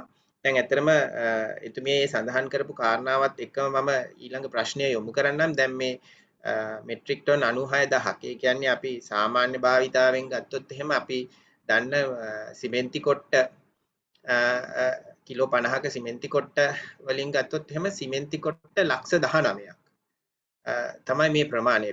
සුළුපටු ප්‍රමාණයක් නෙමෙයි. ඉතින් මෙන්න මේ ප්‍රමාණයක කාබනික පොහොර විශේෂයෙන්ම මේ වගේ අනතුරුදායක තත්ත්වයක් තිබෙන කාබනික පොහොර ලංකාවට ආනයනය කිරීමේ ඒ උත්සාහයක් තමයි මේ එතුමිය කියන විදිහට අපි වාසනාවකට මේ නවත්වගෙන තිබෙන්නේ. නමුත් යම්කිසි හේකින් මේ ප්‍රශ්නය තාම ඉවර නැහැ. යම්කිසි හේකින් මේ ආකාරයට ආරක්ෂාකාරී නොවන කාබනික පොහොර ලංකාවට ආනයනය කරහොත් ලංකාවේ භෝග වගාවට එතුමිය කිව්වා මේ යර්වීනියා කියන විශේෂයෙන් ඇතිවෙන මෘදු කුණු වීමේ රෝගය ගැන පැහැදිලි කරා විශේෂයෙන්ම මෙවැනි දේවල් වලින් ලංකාවේ කෘෂි කර්මයට සිදුවිය හැකි භෝග වගාවට සිදුවිය හැකි බලපෑම මොන වගේ වෙන්න පුළුවන්ද කියලා මම ඊළඟ ප්‍රශ්නය යොමු කරන්නේ ආචාර්ය පද්මසිරි රණසිංහ මහත්මයාට. එතුමා කෘෂි ජීව විද්‍යා තාක්ෂණය පිළිබඳ විශේෂඥයෙක්, ඒ වගේම ජෛව රසායන විද්‍යාව පිළිබඳ විශේෂඥයෙක්. එතුමාට මම ආරාධනා කරනවා මේ මණ්ඩපය බාරගෙන එතුමාගේ අදහස් දක්වන්න කියලා මේ කාරණා සම්බන්ධයෙන්. හරි බොහොම ස්තුතියි සංකල්ප. එහෙනම් නේද මම? එහෙනම් ඔබතුමාව. හරි. මම හිතනවා බොහොම ස්තුතියි ප්‍රොෆෙසර් නාලිකාට සහ සහපට මූලිකව බොහොම විස්තරාත්මක කරුණු දැක්වීමක් සිදු කරාට මම හිතනවා අපිත් ඔක්කොම ආපහු මේ බොක්ස් එක ඇතුළට වැහලා තියෙන්නේ කියලා. ඒකින්ද මම පොඩ්ඩක් ආයි පරණ කතාවත් මතක් කරලා ඉස්සරහට යන්න ඕනි කියලා හිතුවා. මේ අපි දැන් කාබනික පොහොර ගැන කතා කරන්නේ. අපි දැන් 100% කාබනික කියන ගෲප් එක ඇතුළට වැටිලා දෝ කියලා මට හිතුණා. ඒකින්ද අපිට කොහොමද අපි දැන් මේ මතවාදයක් නෙමෙයි හදලා තියෙන්නේ. විද්‍යාත්මක පදනමක් එච්චර නැති. එච්චර කියන්නේ බොහොම සුළු ප්‍රමාණයක් විතරක් තියෙන වෙන මතවාදයක් එක්කලා හදලා තමයි මේ 100%ක් කාබනික කියන එකට යන්න ගිහින් තියෙන්නේ. එතකොට අපි දැන් මේ කාබනික කරන්ට් යන්නේ වගාවට තිබ්බ ප්‍රශ්නයක් ඉඳන්නේ. අපිට ওই කතාවට කාබනික කියන එක ගේන්න උනේ අතීතයේ අපි කාබනික වගා කරා කියලා. නමුත් අතීතයේ තිබ්බ සොයිල් එකයි ඒ පසේ තිබ්බ සාරවත් භාවයයි පස කියන්නේ ශාක වලට අවශ්‍ය ජීවය කියන්නේ පෝෂණ ගුණාංග සහ ඒ අවශ්‍ය මයික්‍රෝ එන්වයරන්මන්ට් එක හදන තැනයි. නමුත් ඔය කියන කාලේ කාබනික විතරක් වගා කරපු කාලේ තිබ්බ පසයි අද තියෙන පසයි අතර තියෙන වෙනස, ඒකේ තියෙන සංයුතිය වයනේ ඒ වගේ තියෙන වෙනස අති විශාලයි. ඒක නිසා මම හිතන්නේ අපි ටොන් ගාණක් ගෙනල්ලා ඕගනික් ෆර්ටිලයිසර් ලෝඩ් කරත් අපිට ඔය කියන ප්‍රශ්නෙන් ගොඩ එන්න පුළුවන් කියලා. එතන තව අපි ප්‍රශ්න ගොඩක් දාගන්නවා මිසක මම තවමත් ඉන්නේ ඒ ස්ථානේ. අපි ඕගනික් ඇත්තටම ඕගනික් කියන එක අපිට ඕනේ සොයිල් කන්ඩිෂනින් කරන්න මිසක දැනලා තියෙන සොයිල් එකේ තියෙන කන්ඩිෂන් තත්ත්වයේ හැටියට ලංකාවේ ඒ ඇරෙන් එහෙම නැතුව නියුට්‍රියන් සප්ලිමන්ට් මෙතඩ් එකක් විදියට වෙන රටකින් ඕගනික් ෆර්ටිලයිසර් ගේනවා කියන එකේ ලොකු රිස්ක් ගොඩක් තියෙනවා. අවදානම් විශාල ප්‍රමාණයක් තියෙනවා. දැන් ප්‍රොෆෙසර් නාලිකා සඳහන් කරාට පැතොලොජි පැත්ත ගැන විතරයි. නමුත් පැතොලොජි පැත්තට එහා ගිය يعني ශාක ව්‍යාධි වේදියට වඩා එහා ගිය ප්‍රශ්න ගොඩාක් තියෙනවා. ඒක නිසා මම ඒ වගේ කීපයක් සඳහන් කරගෙන මේ කතන්දරේ ඉස්සරහට අරගෙන යන්නම්. විශේෂයෙන් මොකද ශුද්ධ ජීවීන් කියන අය පේන්නේ නැහැ. අපි දන්නවා දැන් මහනිදු ගොම්බා දැන් ප්‍රොෆෙසර් පෙන්නපු ස්ලයිඩ් එක අපි දන්නවා ඒවා පේනවා. ඒවා හැදෙන්න ඒ කියන්නේ ජීව සයිකල් එකක් ඉවර වෙන අවුරුද්දක්වත් වෙනව අඩුම ගන්න. නමුත් ශුද්ධ ජීවෙක් බැක්ටීරියා කෙනෙක් විනාඩි 20කින් විනාඩි 10කින් ඒගොල්ලන්ගේ තියෙන එන ගහණය වගේ දෙගුණයක් වැඩි වෙනවා. ඒතර කොච්චර ප්‍රමාණයක් වැඩි වෙන්න පුළුවන්ද? ඒක එක සංසිද්ධියක්. ඒකේ තියෙන බහනකම දකින්න ඕනේ. අනිත් එක තමයි ඔය කියන මෙට්‍රික් ටොන් 90000ක් වගේ ප්‍රාණයක් ගේනකොට මේක ග්‍රැනියුලේටඩ්. ඕගොල්ලෝ ගන්න සාම්පල් එකක මයික්‍රෝබ් කෙනෙක් ඒ කියන්නේ සුද්ධ ජීවියෙක් කොච්චර එයාට හැංගිලා ඉන්න chance එකක් තියෙනවද කියන එක දන්නේ මයික්‍රෝබයෝලොජි දන්නේ නැහැ. එළ ඔය ස්පැටිකයක් අස්සේ ඕන තරම් කොලොනි 100ක් 200ක් 1000ක් 2000ක් මිලියන ගණක් හැන්ඩල් වෙන්න පුළුවන්. ඒතර අපි ගන්න සාම්පල් එකට ඇවිල්ලා නැතුව අනිත් සාම්පල් එකේ ඉන්න පුළුවන්.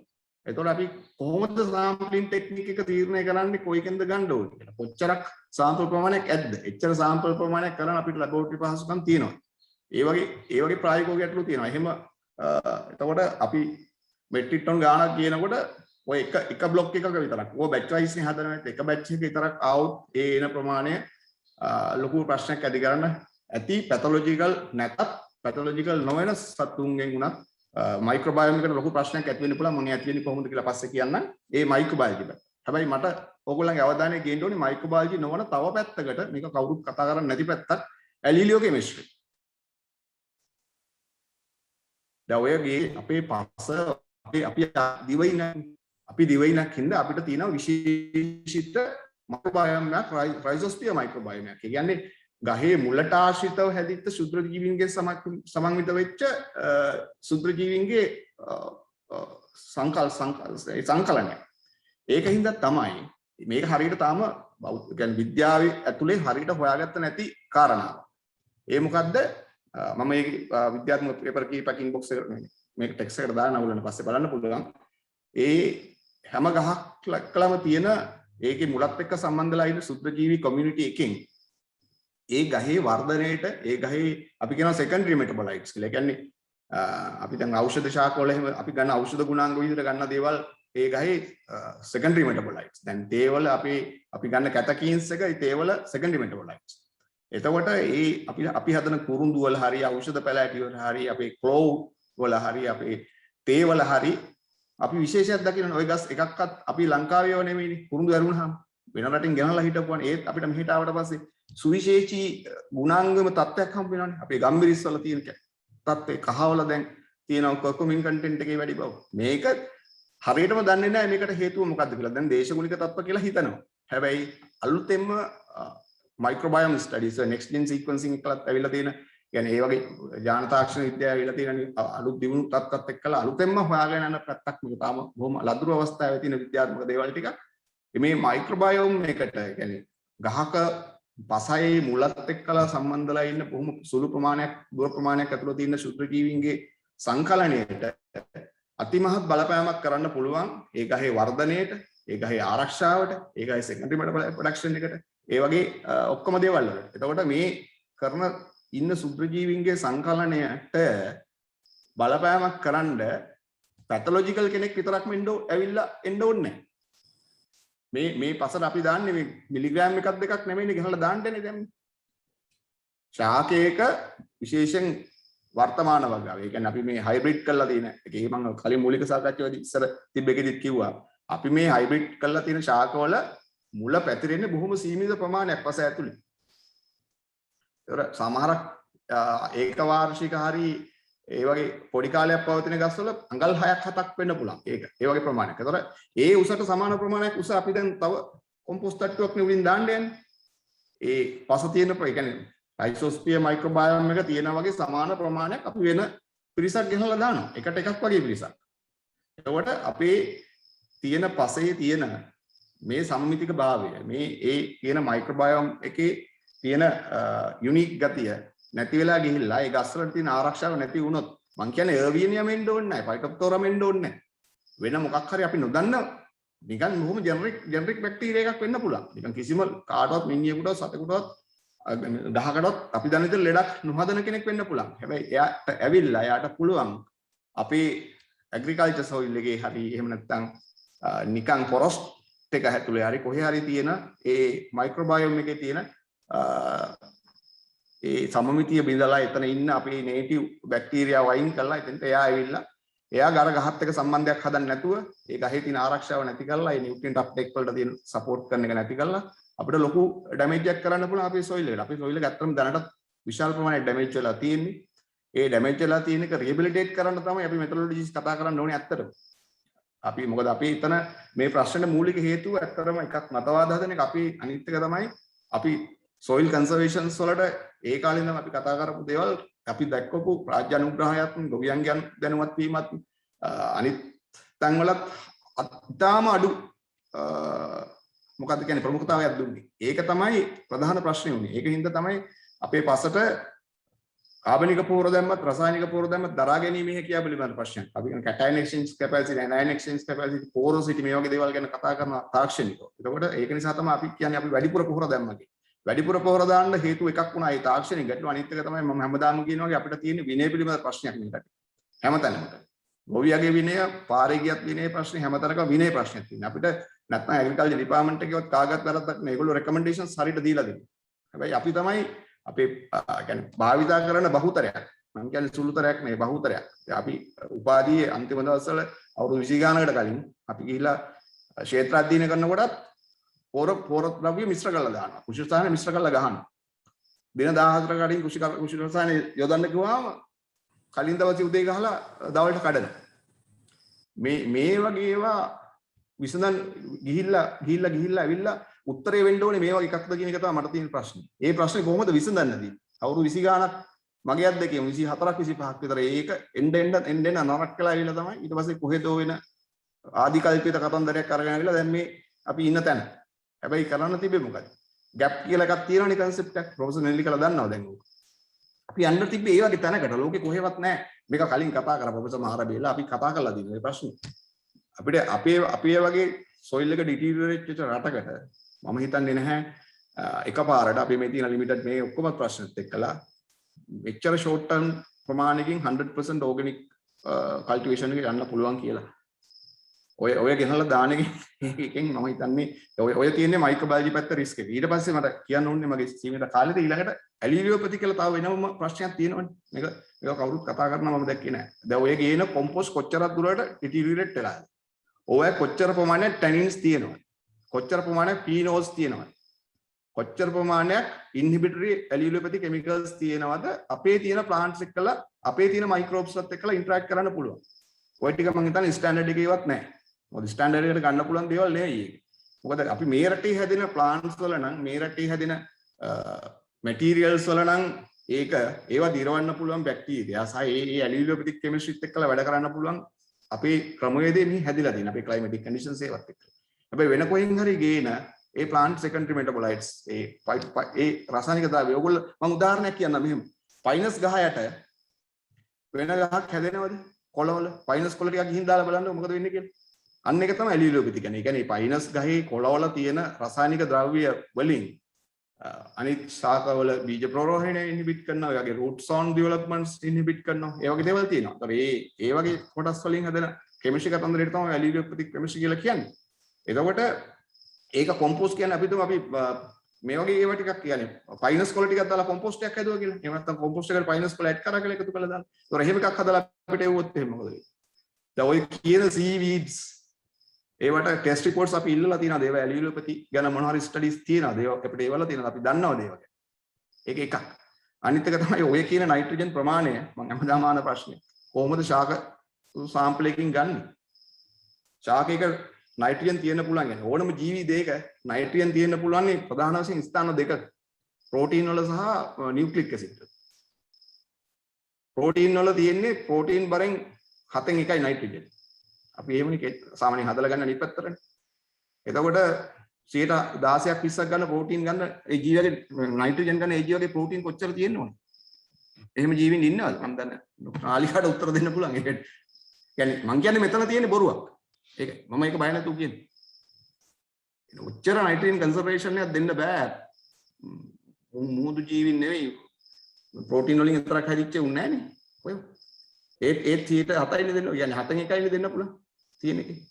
ඒක නිසා මේක මම තවමත් ඉන්නේ මේකට අපි අහුවෙන්න යන්න හොඳ නෑ. දැන් මේක ලොකුම රිස්ක් එකක්. ඔය දැන් ඔය තියෙන එකේ විඤ්ඤාසය වෙන දේවල් ඔච්චර කොලොනිෆෝමින් බැක්ටීරියා ඉන්නවනේ. අනිත් එක තමයි ඔය ටෙස්ටිං වලට අපිට අහුවෙන්නේ නැති ෆැකල්ටේටිව් ඒරොබික්ස් ලා. ඒ කියන්නේ වෛකල්පිත සායු කියන වර්ගයට අයිති වෙන බැක්ටීරියා අපිට ඔය මං හිතන්නේ ඔය ක්වොරන්ටයින් එකේ තියෙන ලැබ්ස් වල වවන්න බෑ. ඒගොල්ලෝ වැවෙන්නේ නැහැ.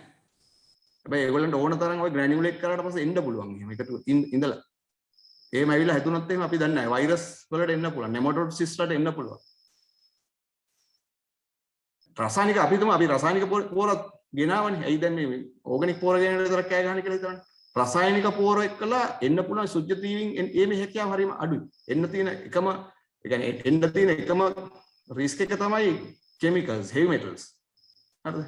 හෙවි මෙටල්ස් එන එක තමයි ඒ වගේ සාම්පලයක් රසායනික සාම්පලයක් හරිම හෝමොජිනයිස්. මොකක්ද ඒකට කියන්නේ? ඒ කියන්නේ හැමතැනම එක වගේ පැතිරලා තියෙන. කොහෙන් හරි වා සාම්පලයක් ගත්තාම ඒක ටෙස්ට් කරාම වාට රිප්‍රසන්ටේටිව්. ඒ කියන්නේ වාට සාම්පල් එකකට අදහසක් ගන්න පුළුවන්. හැබැයි මයික්‍රෝබයොලොජි සාම්පලයක් ඔය ග්‍රැනියුලේට් එක කොච්චර හෝමොජිනයිස්. අපි ගන්න සාම්පල් එක කොච්චරක් ඒකේ ඇත්ත తත්වය රිප්‍රසන්ට් කරනවා. ඊට පස්සේ ඒක ගෙනලා අපිට දැන් කෙමිකල් ෆර්ටිලයිසර් එකක් ගෙනලා මේ දාන එකත් හොඳයිද නැද්ද කියන එක අපි දැන් කතා කරලා තියෙනවානේ කලින්. ඒතකොට දැම්මාට පස්සේ දැන් හියුමිඩ් ලාව කිව්වොත් අපි මොකක් හරි වැරද්දක්. අහම ඒක ඒ සොයිල් එකේ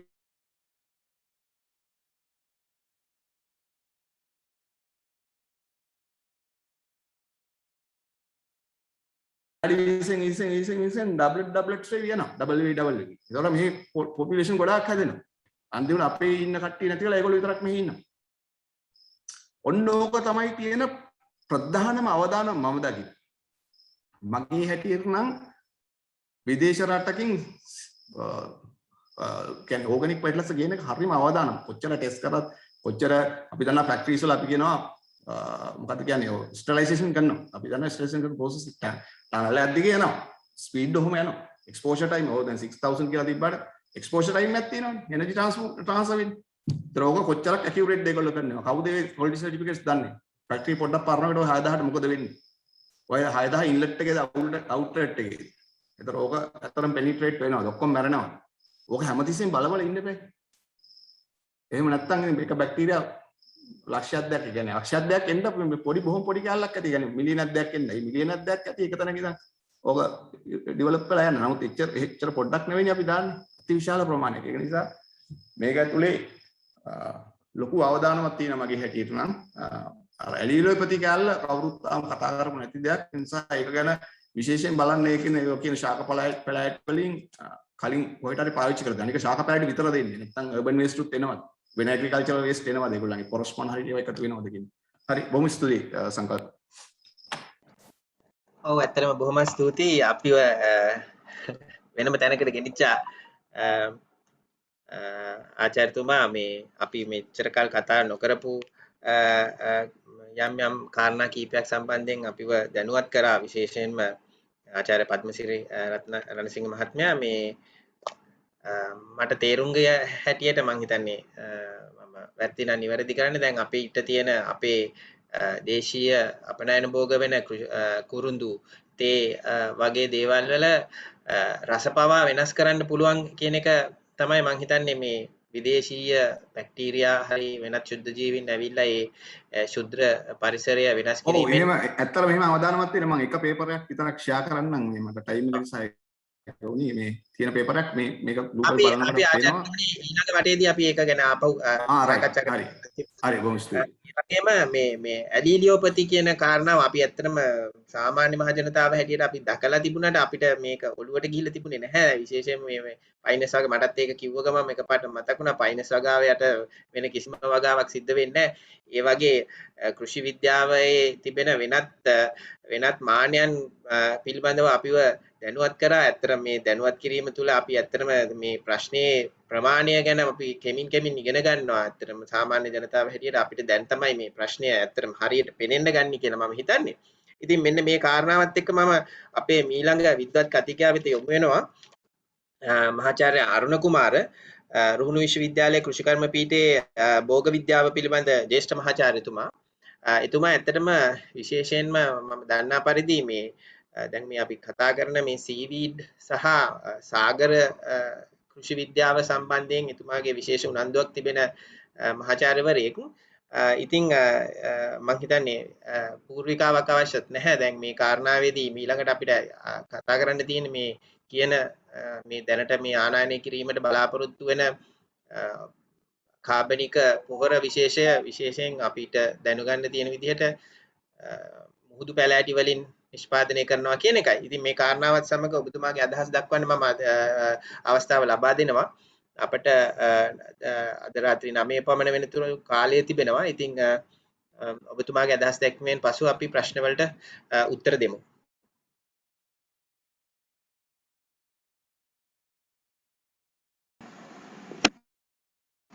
සුබ සන්ධ්‍යාවක් ප්‍රාර්ථනා කරනවා සියලුම දෙනාට. දැන් මේ වගේ ෆෝරම් එකක මේ අර අවසාන කතික වුණාට පස්සේ එක පැත්තකින් වාසි ගොඩක් එනවා වගේම අනිත් පැත්තෙන් අවාසි ගොඩකුත් එනවා. දැන් මට ඒ තත්ත්වෙට මොන දෙන්න වෙලා තියෙන්නේ. ඊට කලින් මේ මට පොඩ්ඩක් කියන්න මගේ සවුන්ඩ් එක ක්ලියර්ද කියලා පොඩි ඉන්ටර්නෙට් ඉන්ටරප්ෂන් එකක් තියෙනවා වගේ. ඔව් පොඩි බාධා වීමක් වෙනවා.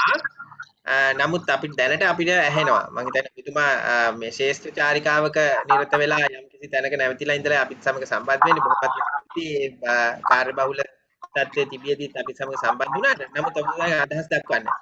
හරි. මේ මට විශේෂ ප්‍රශ්නයකුත් යොමු කරලා තිනවා. ඊට අමතරව මේ අපේ මිත්‍ර සම්බන්ධ වෙන පිරිස්ගෙන් ප්‍රශ්න කීපයකුත් යොමු කරලා තියෙනවා. ඒවට පිළිතුරු දෙන්න කියලා තියෙනවා. මම මගේ කරන්නම් ස්ක්‍රීන් ෂෙයා කරලා පස්සේ අර ඉන්ටර්නෙට් ප්‍රොබ්ලම් එක වැඩි වෙයිද දන්නේ නැහැ. එහෙනම් අපි ස්ක්‍රීන් ෂෙයා කරන එක නතර කරමු.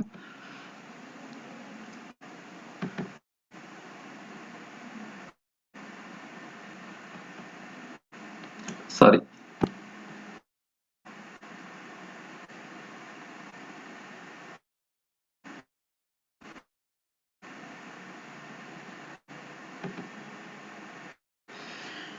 හරි මේ මම ආරම්භයක් ගන්න හදන්නේ කාබනික පොහොර ආනයන සම්බන්ධයෙන්. ඉතින් මේ ප්‍රශ්න දෙකට මම පිළිතුරු දෙන්න උත්සාහ කරන්නේ අපේ වැඩසටහන සාර්ථක අද දවසේ වැඩසටහන සාර්ථක වැඩසටහන අවසානයේ ඔබට පුළුවන් වේ යුතුයි මේ සම්බන්ධයෙන් තීරණයක් ගන්න. පළවෙනි මම යොමු කරන්නේ මේ තීරණය මේ කාබනික පොහොර විදේශීය රටකින් ආන ගත්ත තීරණය නුවණැති කියන එක සහ මේ ගන්න පෙර අපි සිටියේ කොහෙද කියන එක. දැන් දෙක අයින් කරලා ඉස්සරහට යන්න උත්සාහ කරා. අර සමහර ප්‍රශ්න වලට පිළිතුරු දීගෙන යා යුතු නිසා මේ කියන්නේ මෙතෙක් අහපු යොමු ප්‍රශ්න කීපයකට පිළිතුරු දිය යුතු නිසා මේ දෙවෙනි ප්‍රශ්නයට යම්කිසි පිළිතුරක් දීගෙන මම මෙතනින් ඊළඟ ඉස්සරහට යන්න උත්සාහ කරනවා. දැන් අපි දන්නවා අප්‍රේල් මාසයේ 27 වෙනිදා අතිගරු ජනාධිපතිතුමාගේ කැබිනට් පත්‍රිකාවක් අනුව මේ රටේ තිබිච්ච කෘෂිකර්මය එක් රැයක් ඇතුළත සම්පූර්ණ U-turn එකක් නැත්නම් අංශක 180 මේ හරවනකොට ඇතිවෙච්ච බරපතල ප්‍රශ්න කීපයක්ම තිබුණා. මොකද ඒ ගත්ත තීරණය අනුබණ්ඩ මහත්මයාගේ කුඹුර පිළිබඳ පොතුවිල් නැත්නම් ඒ වගේ ප්‍රදේශයක තියෙන ප්‍රායක් පිළිබඳ ප්‍රශ්නයක් නෙමෙයි. ඒක හැමනර දිස්ත්‍රික්කයේ කුරු ටික පිළිබඳ ප්‍රශ්නයක් නෙමෙයි. ඒක ඇත්තටම මේ රටේ කෘෂි අනාගතය තීරණය කරන තීරණයක්. ඒක තවත් මම පොඩ්ඩක් පැහැදිලි කරන්න. ඒක මේ භූමි ප්‍රමාණයෙන් 3න් 1ක අනාගතය පිළිබඳ තීරණයක්. මෙරට සම්පූර්ණ භූමි ප්‍රමාණය ඔබ දන්නවා මිලියන 6.5යි. එයින් දල වශයෙන් 3න් එකක්. ඒ කියන්නේ හෙක්ටයාර් මිලියන 2-3ක් විතර අපි කෘෂිකර්මය සඳහා යොදා ගන්නවා. ඒක ගණනයක් මෙතුමා ගත්තේ. ඊළඟට මේ රටේ ශ්‍රම බලකායෙන් 4න් එකක්. ඒ කියන්නේ සාමාන්‍ය 120 හරිම නිවැරදිම ඉලක්කය. කී අනාගතය පිළිබඳ තීරණයක්. අතරව මේ රටේ ඒ කියන්නේ කර්ම 6ක් කියන්නේ කර්ම 6ක් තියෙන මම සඳහන් කරා. තුන් තමයි මේ රටේ දල නිෂ්පාදනයට කෘෂිකර්මයෙන් දෙන දායකත්වයේ 7%යි. ඒ 7.3 පිළිබඳ ප්‍රශ්නයක්. ඊළඟ මේ රටට ආහාර ආනයනයේ 7.2ක් ආහාර.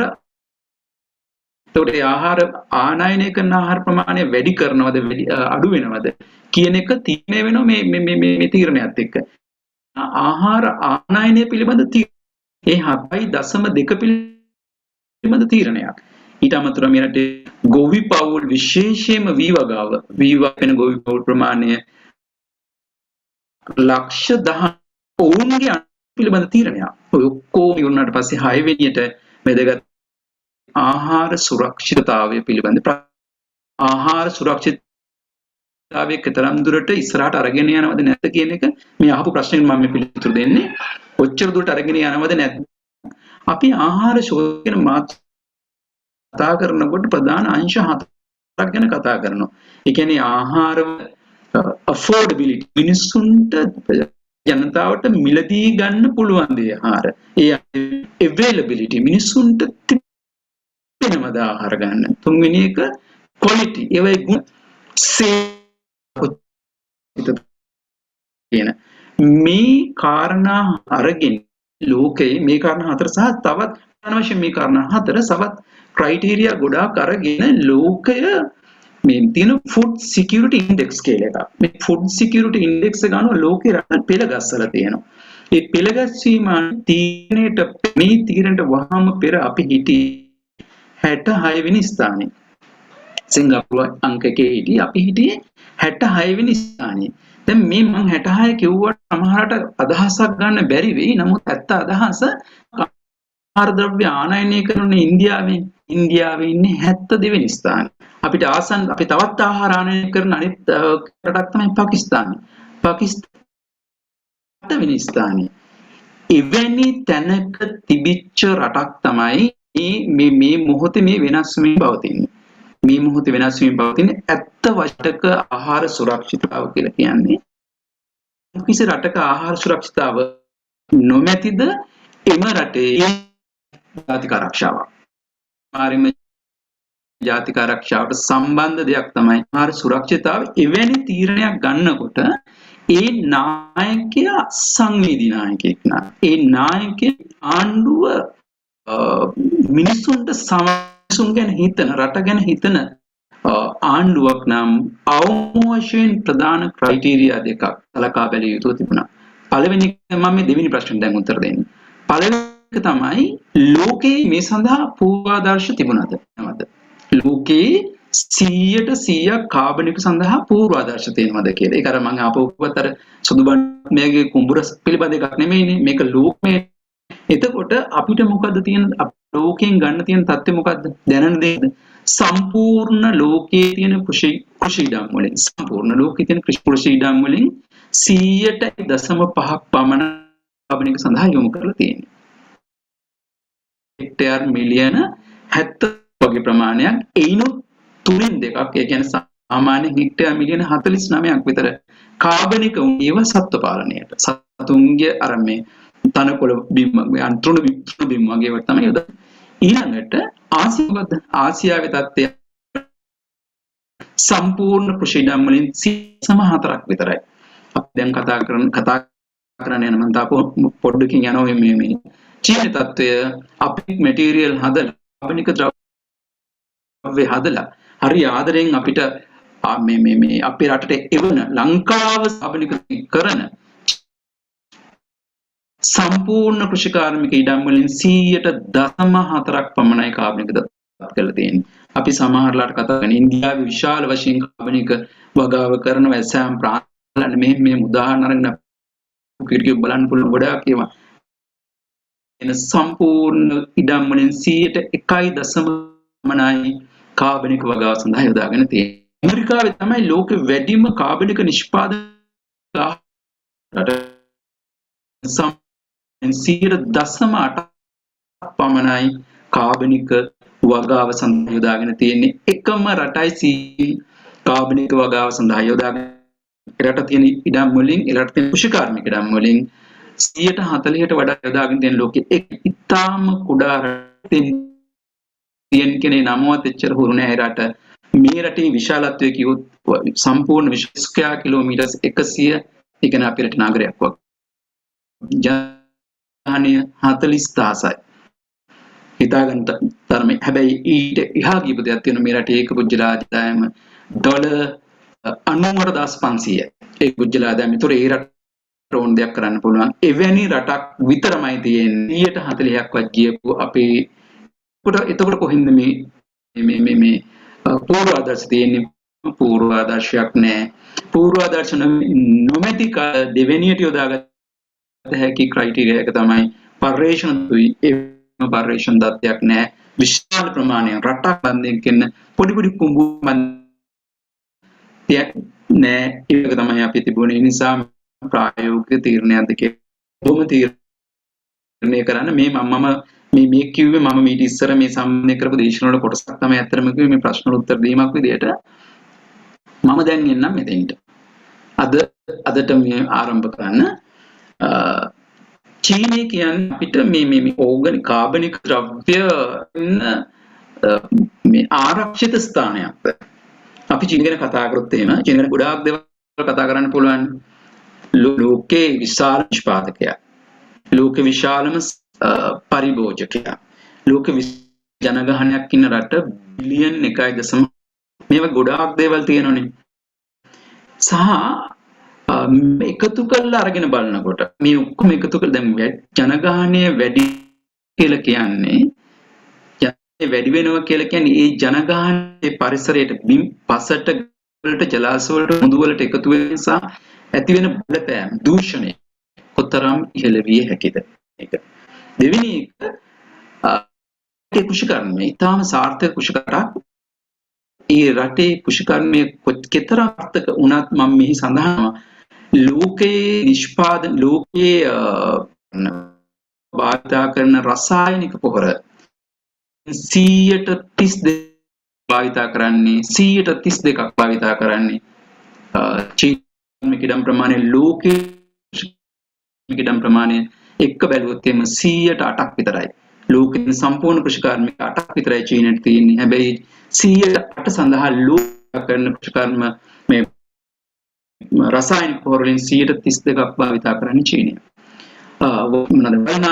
ගත්නාශක වලින් ලෝකෙම භාවිතා 3ක් භාවිතා කරන්නේ චීනය. නයිට්‍රජන් පොහොර යූරියා වගේ නයිට්‍රජන් තේම සාමාන්‍ය ලෝකයේ භාවිත වෙන ඇවරේජ් එක එයාගේ 100කට කිට්ටු වෙන 90කට වැඩිපුර ප්‍රමාණයක් සාමාන්‍යයෙන් කෘෂිකර්ම සඳහා යොදා ගන්න. මේන් අද මම පොඩි ටිකක් විතරයි දැම්මේ පොඩි අදහසක් ගන්න චීනීය කෘෂිකාර්මික චීනීය බිම් චීනීය ජලාශ චීනීය මේම කෙතරම් දූෂණය වලින් පමණක් කියලා. මම කරුණු දෙකක් ජනගහනය වැඩි නිසා සිදුවිය හැකි පරිසරයට සිදුවිය හැකි බලපෑම ඉතා වැඩි රටක් චීනය කියලා කියන්නේ. දෙවෙනි එක කෘෂිකාර්මික මන් තත්ත්වය පැහැදිලි කරා. ඒ නිසා මේ මාර්ගයෙන් අතිවිශාල බලපෑමක් වෙන්න පුළුවන් රටක් තමයි චීනය කියලා කියන්නේ. දෙවෙනි එක අපි කියන්නේ අපි හඳුනගෙන තියෙන්නේ කාර්මීකරණය තාම ඉහළ තැනක තියෙන කියලා. ඒ නිසා කාර්මික ද්‍රව්‍ය වලින් ඒ රට පස, ඒ රට ජලාශ, ඒ රට මුදු ඉතා විශාල ප්‍රමාණයෙන් දූෂණය වෙලා තියෙන්න පුළුවන්. මේවා අවසාන වශයෙන් එකතු වෙන්නේ මේ දූෂක අවසාන වශයෙන් එකතු වෙන්නේ ගංගා ඔස්සේ ගිහිල්ලා මුහුදුවට චීනට සාරණය. චීනට තියෙන්නේ මුහුදු 4ක් විතරයි. චීන වටේ මුහුදු 4. මේ මුහුදු 4 විශාලත්වය ගත්තොත් තියෙන ස්ක්වයර් කිලෝමීටර්ස් 4.7ක් මුහුදු සීමාවට කියන්න ඕන. මේක මේ මම පොඩි සම්බන්ධනයක් කරනම් ඔබට පහසු වෙන මම මේ දේශන මාලාව භාවිත කරනවා. ඉතා කුඩා රටක්. ඉතා කුඩා රට. මේ කුඩා රටේ අපි රට වටේ පයින් ගියොත් අපිට කිලෝමීටර් 1700ක් යන්න වෙනවා. අපේ ඉහළ දිග කෝස් ලයින් එකේ දිග කිලෝමීටර් මිලියන 22ක් ජනගහනය අර 100ට යොදන පීඩනය ගැන ඔබට චීනය ලෝකේ 4 වෙනියට විශාල රට. රුසියාව, කැනඩාව, USA ඊළඟ ඒක තමයි ලෝකේ විශාලත්වය අනුන්නේ බ්‍රසීලයේනේ 5 වෙනි තැනට. ඒකට මේ විශාල 4 වෙනියට විශාලම රටට තියෙන විරල දිග කෝස් ලයින් එකේ දිග කිලෝමීටර්ස් 7500. මට මේක කතා කියලා තියෙනවා මම දැක්ක මම මේ ඉන්ටර්නෙට් එකේම ඒක වැරදීමක්. මේ එක දැක්කනම් කවුරු හරි මම සමාව ඉල්ලනවා ඒ සම්බන්ධයෙන්. කිලෝමීටර් 14500ක් දිග වෙරළ තීරයක් තියෙනවා. දැන් බලන්න මිලියන් 1000 කිලෝමීටර් 1000කට එන පීඩනය ලංකාවේ සහ මිලියන 1400කින් මිලියන 1.4කින් 14500කට එන පීඩනය බලන්න. ඒ රට වෙරළවල තත්ත්වය කෙසේ විය හැකිද? ඒ රට කෙසේ විය හැකිද? එවැනි මුහුදු වල තමයි මෙන්න සීවීඩ් හදන්නේ. අපි දැන් යමු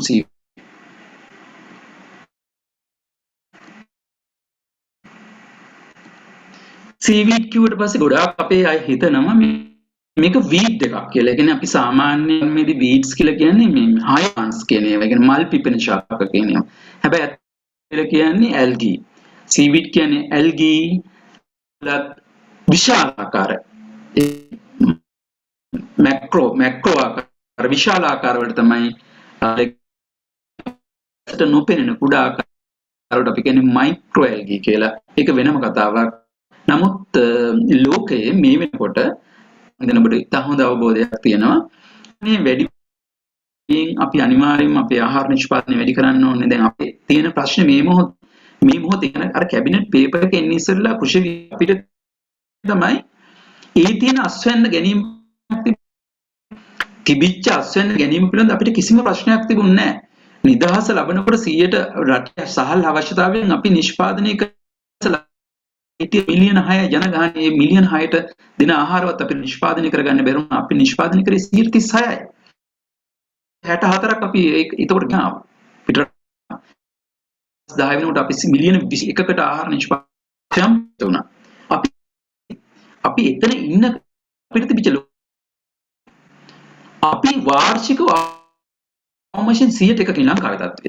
වාර්ෂික එකකින් මානෙම අපේ ආහාර නිෂ්පාදනය වැඩි කරන්න ඕන. නැත්තම් වැඩි වෙන පෝෂණ සපයන්න බෑ. ලෝකේ තියෙනවා සස්ටේනබල් ගෝල් කියලා එකක්. ඒ ගෝල් අනුව 2030 වෙනකොට ලෝකේ සම්පූර්ණ ජනගහන ආහාර නිෂ්පාදනය කරනවා අපේ තියෙන මේ අදහස. හැබැයි 2020 තත්ත්වය මොකද්ද? 2020 ලෝක තත්ත්වය අරගෙන බලද්දී 880ක් ජනතාව බඩගින්න ඉන්නේ ලෝකේ. මිලියන 880ක්. බිලියන 2ක් මිලියන 2000ක් මන්ද එවැනි තත්ත්වයක් ලෝකේ තියෙන්නේ. 2030 වෙනකොට චීන ජනතාව මෙච්චර විශාල නිෂ්පාදනයක් කරන චීන ජනතාව බඩගින්නේ මුදව ගන්න දැනට තියෙන නිෂ්පාදන 15%කින් මත වැඩි කරනවා. 2030 කොට එවැනි තැනක ලෝකේ අපිට පුංචි රටක් වුණාට මිලියන 22 වුණාට කෘෂි අපිට තිබිච්ච ලොකු ප්‍රශ්නයක් තමයි අපි 100%කින් මේක වැඩි කරනවා. අපි මේවට ක්‍රම සහ විදි හොය හිටිය අවස්ථාවක ලෝකයේ ඒකට ක්‍රම සහ හොය ඉන්නකොට ලෝකයේ තෝරගත්ත එක අංශයක් තමයි ඇක්වාකල්චර් කියන එක.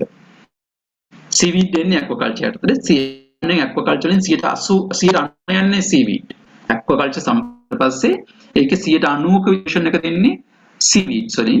ඒකට හේතුව දාන ලෝකයේ සම්පූර්ණ භූමි ප්‍රමාණයෙන් 70% එහි තියෙන ජලය. 130යි තියෙන සියලු දේවල් වලට කෘෂිකර්මයට එක සියලු දේවල් තියයි. මේ කෘෂිකර්මයේ වේගෙන් අඩු වෙනවා. ඒක වේගෙන් අඩු වුණාට ජනගහනය වේගෙන් වැඩි වෙනවා සහ කෘෂිකර්ම කරන ආහාර වල විතරයි. හැබැයි අද වෙනකොට ෆුවල් ඉන්ධන නිෂ්පාදනය සඳහා කෘෂිකර්ම යොදා ගන්නවා. ඒ ඉල්ලම කෘෂිකර්මයේ ආහාර පමණක් නෙමෙයි. විශාල වශයෙන් වැඩි වෙනකොට විද්‍යාඥයෝ තීරණය කරා අපිට අනිවාර්යයෙන්ම මූදට යන්න වෙනවා. මූද වගා කිරීම සඳහා යොදා ගන්න වෙනවා. ඒ කියන්නේ ඒ විශාලම රට සීවිඩ් ෆාමින් නම්බර් 1 ලෝකේ නිෂ්පාදන 57ක් දෙන්නේ චීනය. අතරින් 57 සාමාන්‍ය ලෝකේ ශික නිෂ්පාදනය අපි අත්බරින් වෙට් බේසිස් ටොන් වගේ දෙනවා. මේන් 50 ඒ දෙන ආකාර තමයි මම කියන්නේ. මේක ප්‍රධාන වශයෙන් ඇල්ගී වර්ග අපි බෙදෙන රෙඩ් ඇල්ගී වලට බ්‍රවුන් ඇල්ගී වලට කියලා. ඒයින් මේ බ්‍රවුන් ඇල්ගී කියන ආල වශයෙන්ම වගා කරන්නේ දෙවෙනියට වගා කරන්නේ කියන මාර්ගය. අපි ඔය අදහස අරගෙන යමු චින්ඩාවෝ වලට. චින්ඩාවෝ කියලා කියන්නේ ඔහොර වර්ග නිෂ්පාදනය කරන ෆැක්ටරියේ තියෙන නගරය.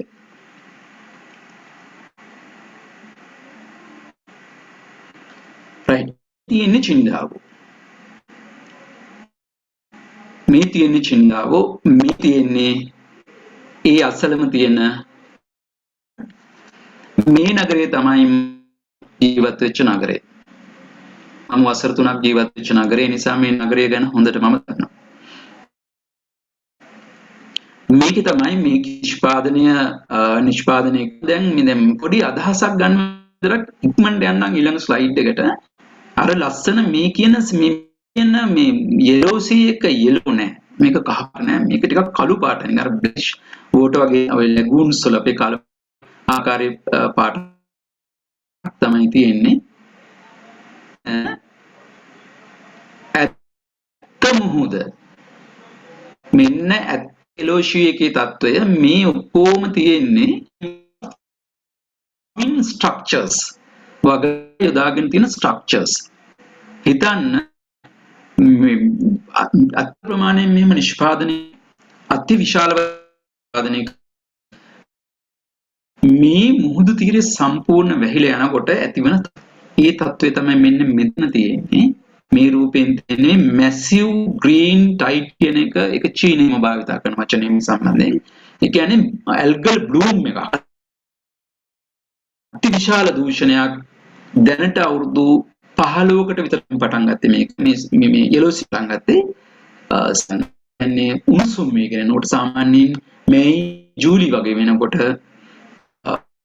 වලින් මෝද වැසීගෙන යනවා මෙන්න මේ උල්වා කියන උල්වා මැක්‍රෝඇල්ගී දෙක නම දාලා විශාල වශයෙන් පැතිරෙන ඒරියා එක දැනට ගිහින් ස්ක්වයර් කිලෝමීටර්ස් 150ක් තරම් විශාල ප්‍රමාණයක්. ඒතර මේක අනිවාර්යයෙන්ම ඊළඟ සීසන් එකට ලයින් කරන්න ඕන. සීසන් එක ඉස්සෙල්ලා මේක අයින් කරන්න ඕන. මේක අයින් කරන්න චීන රජය හැම වතාවක බෝට්ටසිය සංඛ්‍යාවක් දක්වන වැඩි ප්‍රමාණයක් බෝට්ටු දාලා කරලා තියෙන ප්‍රමාණය හැටියට ටොන් ලක්ෂ 6කට වැඩි. ටොන් ලක්ෂ 6කට වැඩි ප්‍රමාණයක් අන්නේ ඒ ඉවත් කරණය කුමක් සඳහා භාවිතා කරන්නේද?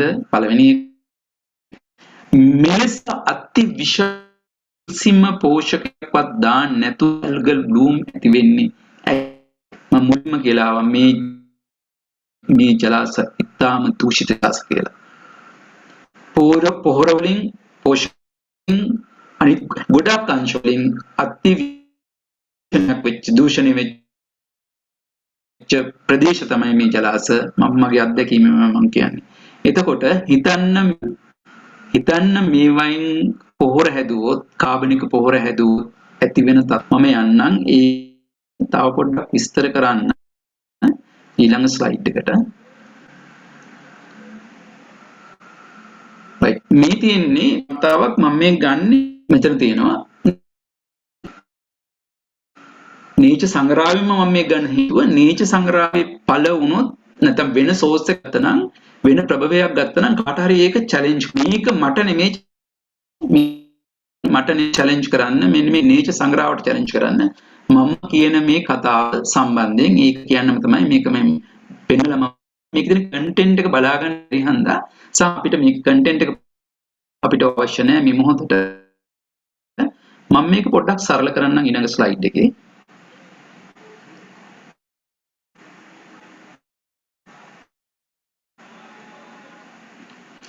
right මේ තියෙන්නේ අර ගුරුකාරීන පරීක්ෂණයක්. ඒ පරීක්ෂණයට අනුව චීනයේ වගා දෙන නයිට්‍රජන් ප්‍රමාණය මේ තියෙන පොටෑසියම් ෆොස්ෆරස් ප්‍රමාණය මේ පැත්තේ මම දැම්මේ නැහැ ප්‍රමාණය. මොකද පොටෑසියම් ප්‍රමාණය ඕනෑම මුහුදේ වැඩෙන ශාකයක වැඩි. සාමාන්‍යයෙන් පොටෑසියම් වලින් කොම්පෝස්ට් හැදුවොත් මිශ්‍රිත හැදුවොත් ඒකේ පොටෑසියම් කන්ටෙන්ට් වැඩියෙන් ගෙනියන්න පුළුවන් හරි පහසුවෙන්. එහෙම තත්ත්වයක් තමයි තියෙන්නේ. ඒකනම් මම මේක දැම්මේ.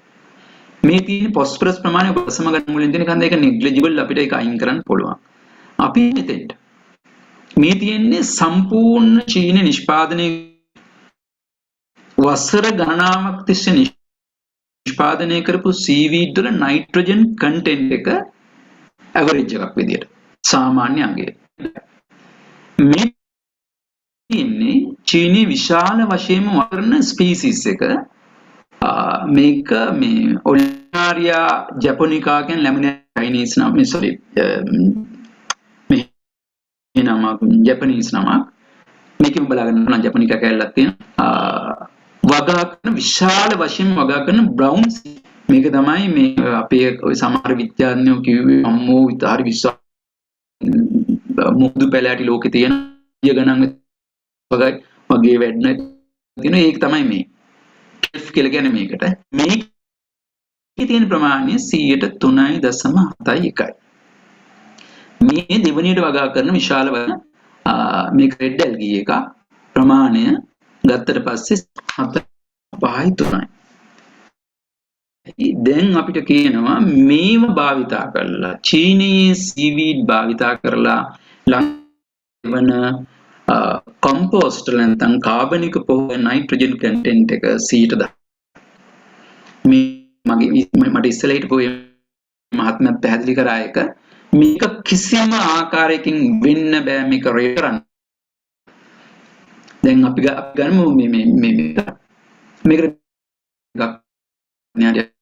මේකට කිව්වට මේක විතරක් ලැමිනාරි නැත්නම් කෙල්ෆ් කරලා හැදුවත් කිලෝ එකක් ගත්තට පස්සේ හිතන්න කොච්චර නයිට්‍රජන් තියෙනවද කියලා. කොහෙද 100%? ඒක අනිවාර්යයෙන් කරන්න බෑ. අර ඉස්සෙල්ලා මෙතුමා කිව්වා වගේම අපි සාමාන්‍යයෙන් මේ තියෙන නයිට්‍රජන් කන්ටෙන්ට් එක 6.2 වැඩි කරලා තමයි ටෝටල් ප්‍රෝටීන් බලන්න, ක්‍රූඩ් ප්‍රෝටීන් බලන්න. ඒක තමයි සාමාන්‍ය ක්‍රමය.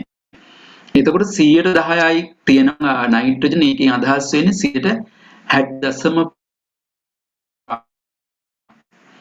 ඒක අපි දන්න කෘෂිකර්මයේ අපි කියන්නේ සෝයාබීන් ගත්තට පස්සේ 130 ගාණක් ඊට පස්සේ කව්පි ගත්තට පස්සේ ටිකක් ඉහළ ගාණක් තියෙනවා ඊට පස්සේ මෙච්චර ගාණක් තියෙනවා හරක් මස් ගත්ත ඕව තමයි අපි දන්න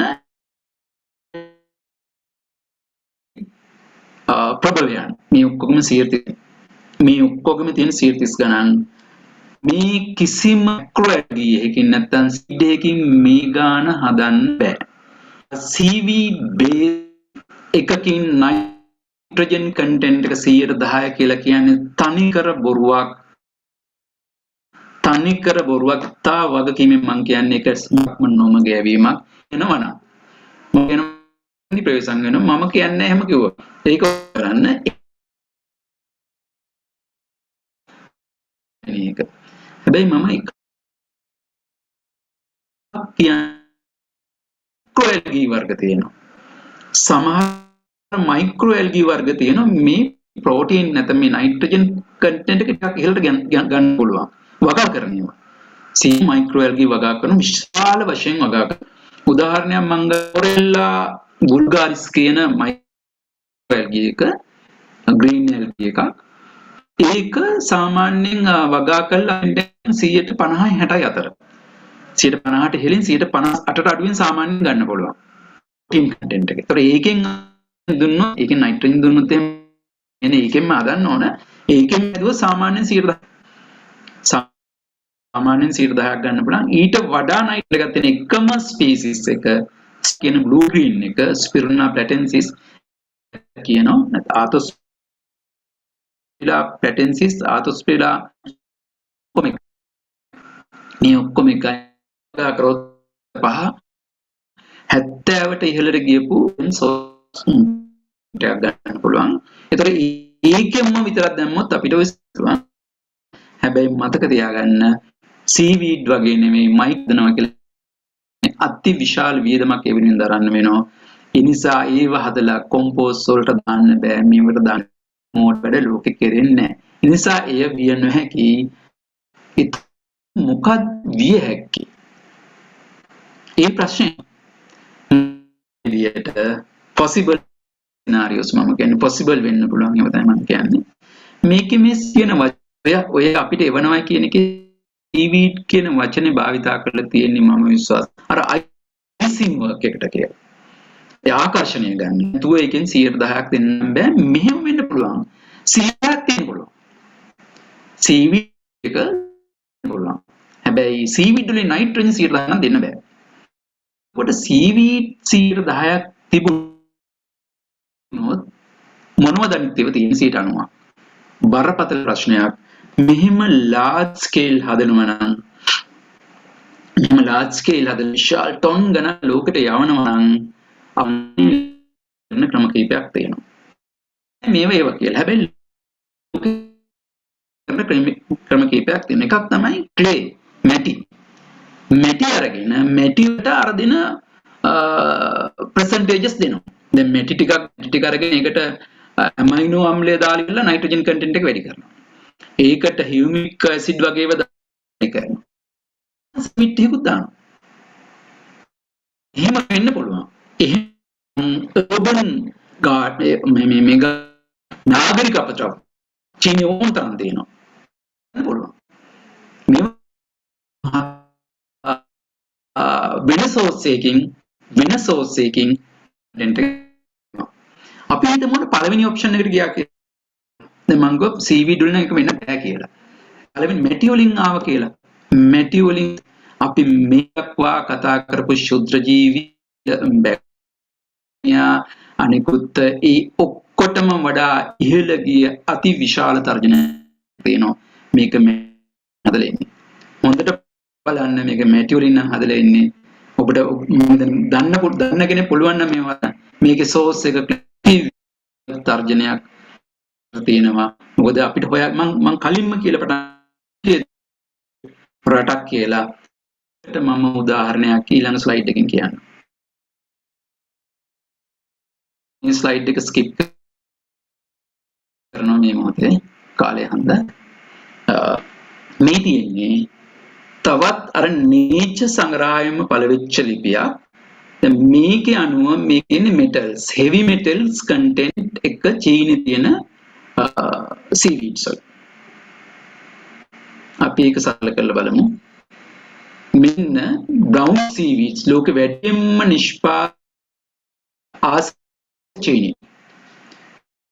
චීනි නිෂ්පාදනය කරන ලෝකෙත් වැඩිපුරම නිෂ්පාදනය කරන බ්‍රවුන් සීඩ් වල තියෙන ආසනික් මෙන්න parts per million. මෙන්න කැඩ්මියම්. මෙන්න අනිත් ඒවා. දැන් අපි මෙන්න මෙතෙන්ට කැඩ්මියම් අපේ රටේ ඔය තීරණ ගත්ත එක පොහොර තහනම තීරණය ගත්තේ ප්‍රධාන වශයෙන්ම අර සරුපස කියන කන්සෙප්ට් එක අරගෙන වකුගඩු රෝගීන්ම රටේ විශාල වශයෙන්ම කිව්වේ. ඒකට ප්‍රධාන හේතුව කිව්වේ කැඩ්මියම් එක මේ TSP කියන අපේ රට ආනයනය කරන පොහොර වර්ගය. ඒ T ආනයනය කරපු පොහොර වර්ගයේ තිබෙන කැඩ්මියම් කන්ටෙන්ට් එක 0.6ක් මෙන්න මේ මෙතුමාගේ පර්යේෂණ වාර්තාවට අනුව චන්ද්‍රජිත් සිද්ධ පර්යේෂක ලංකාවේ ඒක මාට අනුව මෙන්න තියෙන්න පුළුවන් කන්ටෙන්ට් එක මෙන්න CV වල තියෙන්න පුළුවන් කැඩ්මියම් කන්ටෙන්ට් එක බලන්න මොන තරම් ඉහළද කියලා හදනවා. හැබැයි මේක මීට වඩා වැඩි ක්ලේ වලින් හදනවා නම් ස්ථිරවම. ඊට පස්සේ මම එන්නම් මේ ආසනික් වලට. දැන් ආසනික් කිඩ්නි ඩිසීස් එකට අනිත් පැත්තෙන් පිළිකාවට සම්බන්ධ මාධ්‍ය ප්‍රචාරයක් කරනවනේ රටේ. අපි ග්ලයිෆෝසේට් තහනම් කරා. ග්ලයිෆෝසේට් හේතුව ඒකේ තියෙන ආසනික් කන්ටෙන්ට් එක 1.9 ඒකාන්ත එක තහනම් කරා.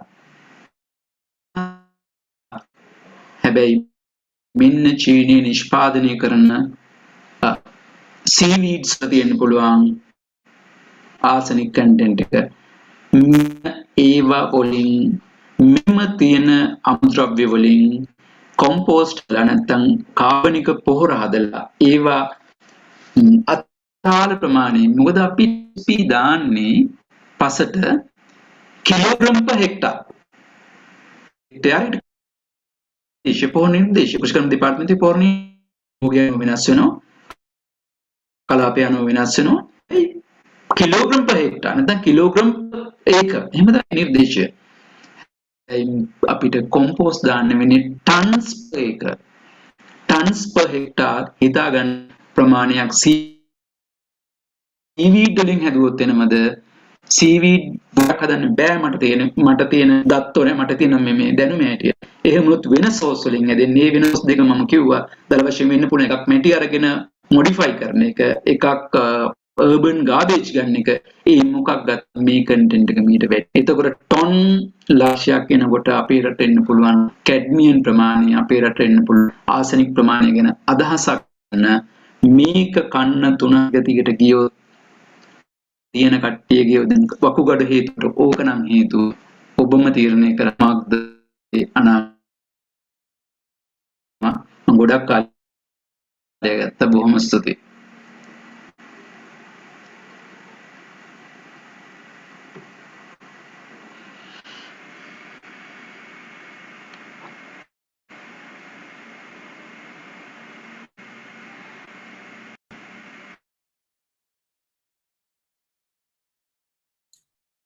Dr. Sankalpa, we can't hear you. සමා වෙන්න.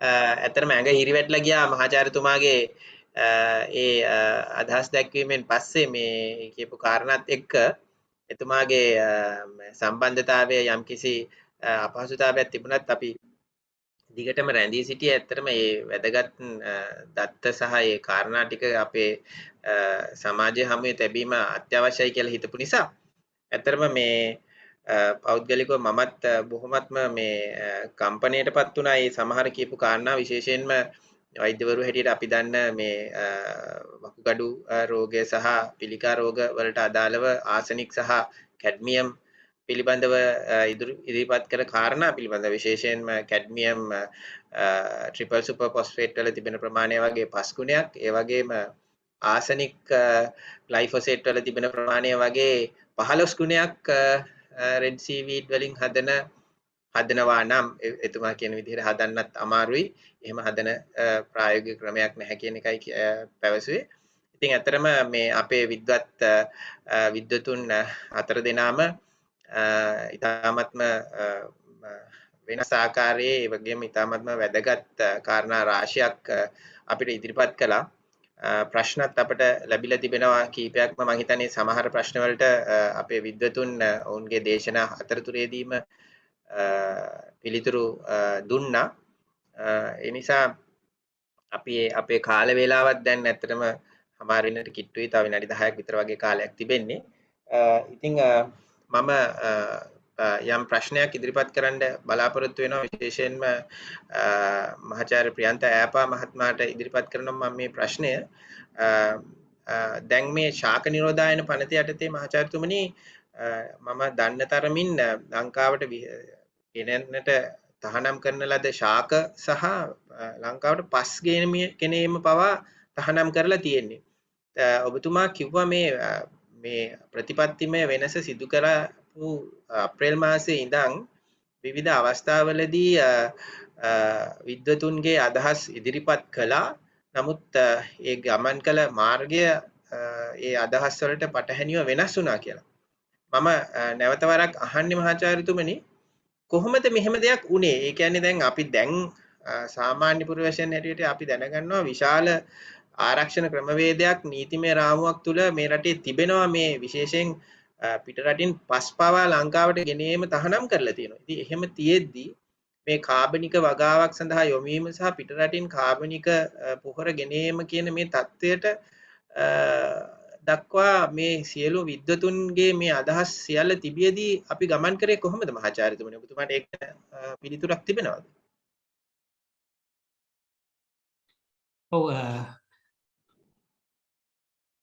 ඒ ප්‍රශ්නේම මම හිතන්නේ තවත් කෙනෙකුත් ඉදිරිපත් කරලා තිනවා. මේ තීරණ ගන්න අයගේ ඇස්සරීමට ඔබතුමාලාට අවස්ථාවක් ලැබුණේද ඉන් පළක් නොවීද කියලා මම හිතන්නේ ඒ ප්‍රශ්නේම අහලා තිනවා තවත් අපේ ප්‍රේක්ෂකෙක්.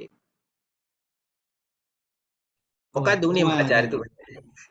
sorry මොකක්ද උනේ මෙතන? ඇත්තටම මේ අපි දකිනවා මේ ශාස්ත්‍රය පිළිබඳ පුදුමාකාර දැනුම් සම්භාරයක් තිබෙන විද්වතුන් රාශියක් ඉන්නවා ලංකාවේ. අපිට මේ සම්පත තිබෙනවා. නමුත් මෙතනට අපි ආවේ ඇයි? මා හිතන්නේ මේ මෙතන තිබුණ මූලික අපි දැකපු අභිප්‍රාය තමයි ඉදිරිපත් කළා තිබුණේ යම්කිසි කාලයක් අරගෙන. කියන්නේ රසායනික පොහොර භාවිතය ක්‍රමිකව අවම කරමින් කාබනික පොහොර භාවිතය වැඩි කරගෙන යන ගමන තමයි ආරම්භ කරලා තිබුණේ. නමුත් මං කියන්නේ යම්කිසි රටේ ඒ වෙනුවට ඇතිවිලා තිබුණු දේශපාලන සහ ආර්ථික තත්ත්වයන් යටතේ අර ක්‍රමිකව ක්‍රියාත්මක කරන්න තිබුණු වැඩපිළිවෙල ශනිකව ක්‍රියාත්මක කිරීමේ තීරණයකට එනු ලැබුවා. නමුත් මේක ක්‍රමිකව ක්‍රියාත්මක කිරීම තමයි මා හිතන්නේ කරන්න තිබුණු හොඳම ක්‍රියාවලිය. ඒක මොකද රටේ ආහාර සුරක්ෂිතතාවය පැත්තෙන් බැලුවත් රටේ ආර්ථික පැත්තෙන් බැලුවත් මා හිතන්නේ ඒක තමයි ඵලදායක ක්‍රියාමාර්ගය. මොකද අපිට එතකොට අත්දැකීම් ලැබෙනවා. අපි එක දිස්ත්‍රික්කයකින් පටන් අරගෙන පළාතකින් පටන්ගෙන ක්‍රමිකව මේක ව්‍යාප්ත කරගෙන ගියා නම් අපේ ලැබූ අත්දැකීම් මත අපි යම් කිසි ගමනකට යම් කිසි සාර්ථකත්වයට ළඟා වීමේ හැකියාව තිබුණා.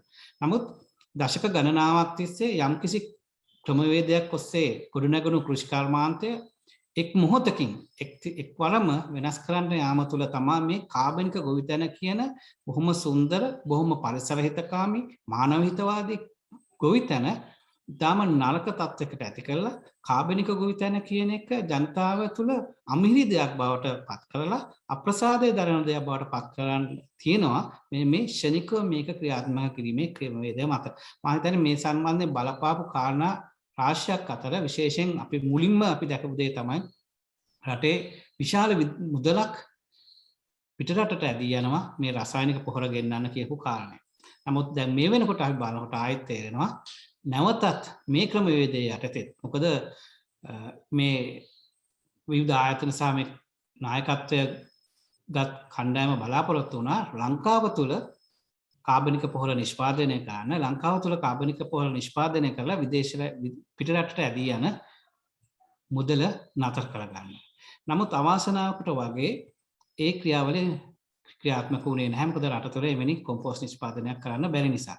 මට තියෙන ප්‍රධානම ගැටලුව තමයි ඇයි මේ උපදෙස් දෙන අය මේ උපදෙස් දෙන කවුද? ඔවුන් ඇයි මේ රට ජාතිය සහ විශේෂයෙන් කෘෂි කර්මය හා සම්බන්ධ රැකියාවේ යුතු පිරිස් මේ තරම් දැඩි අගාධයකට ඇද දාන තීරණ ගන්න උපදෙස් දෙන්නේ කවුද? මේ උපදෙස් දෙන පිරිස ඇයි මේ කියන සැබෑ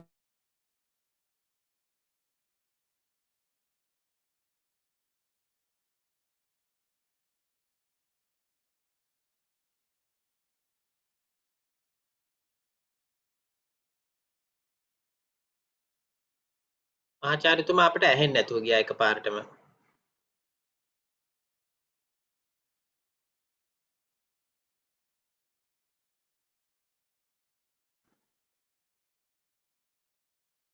මම හිතන්නේ යම් තාක්ෂණික දෝෂයක් ඇති වුණා.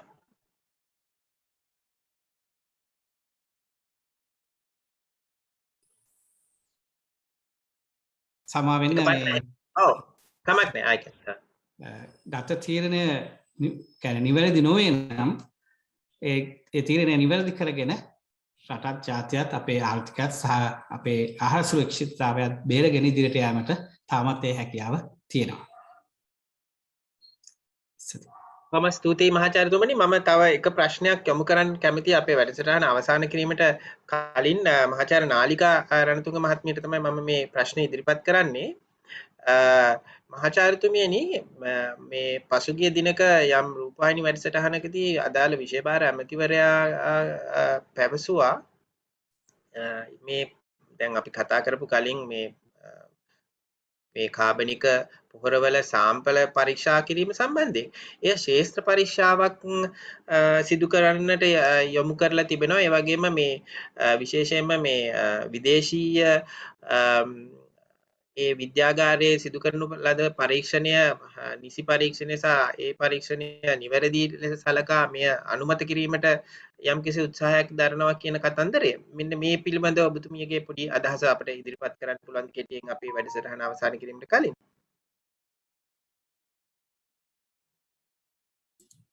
ඇත්තටම සංකල්ප මෙතන පොඩි වැරදි තොරතුරක් සමාජගත වීමක් විදිහට තමයි මම දකින්නේ.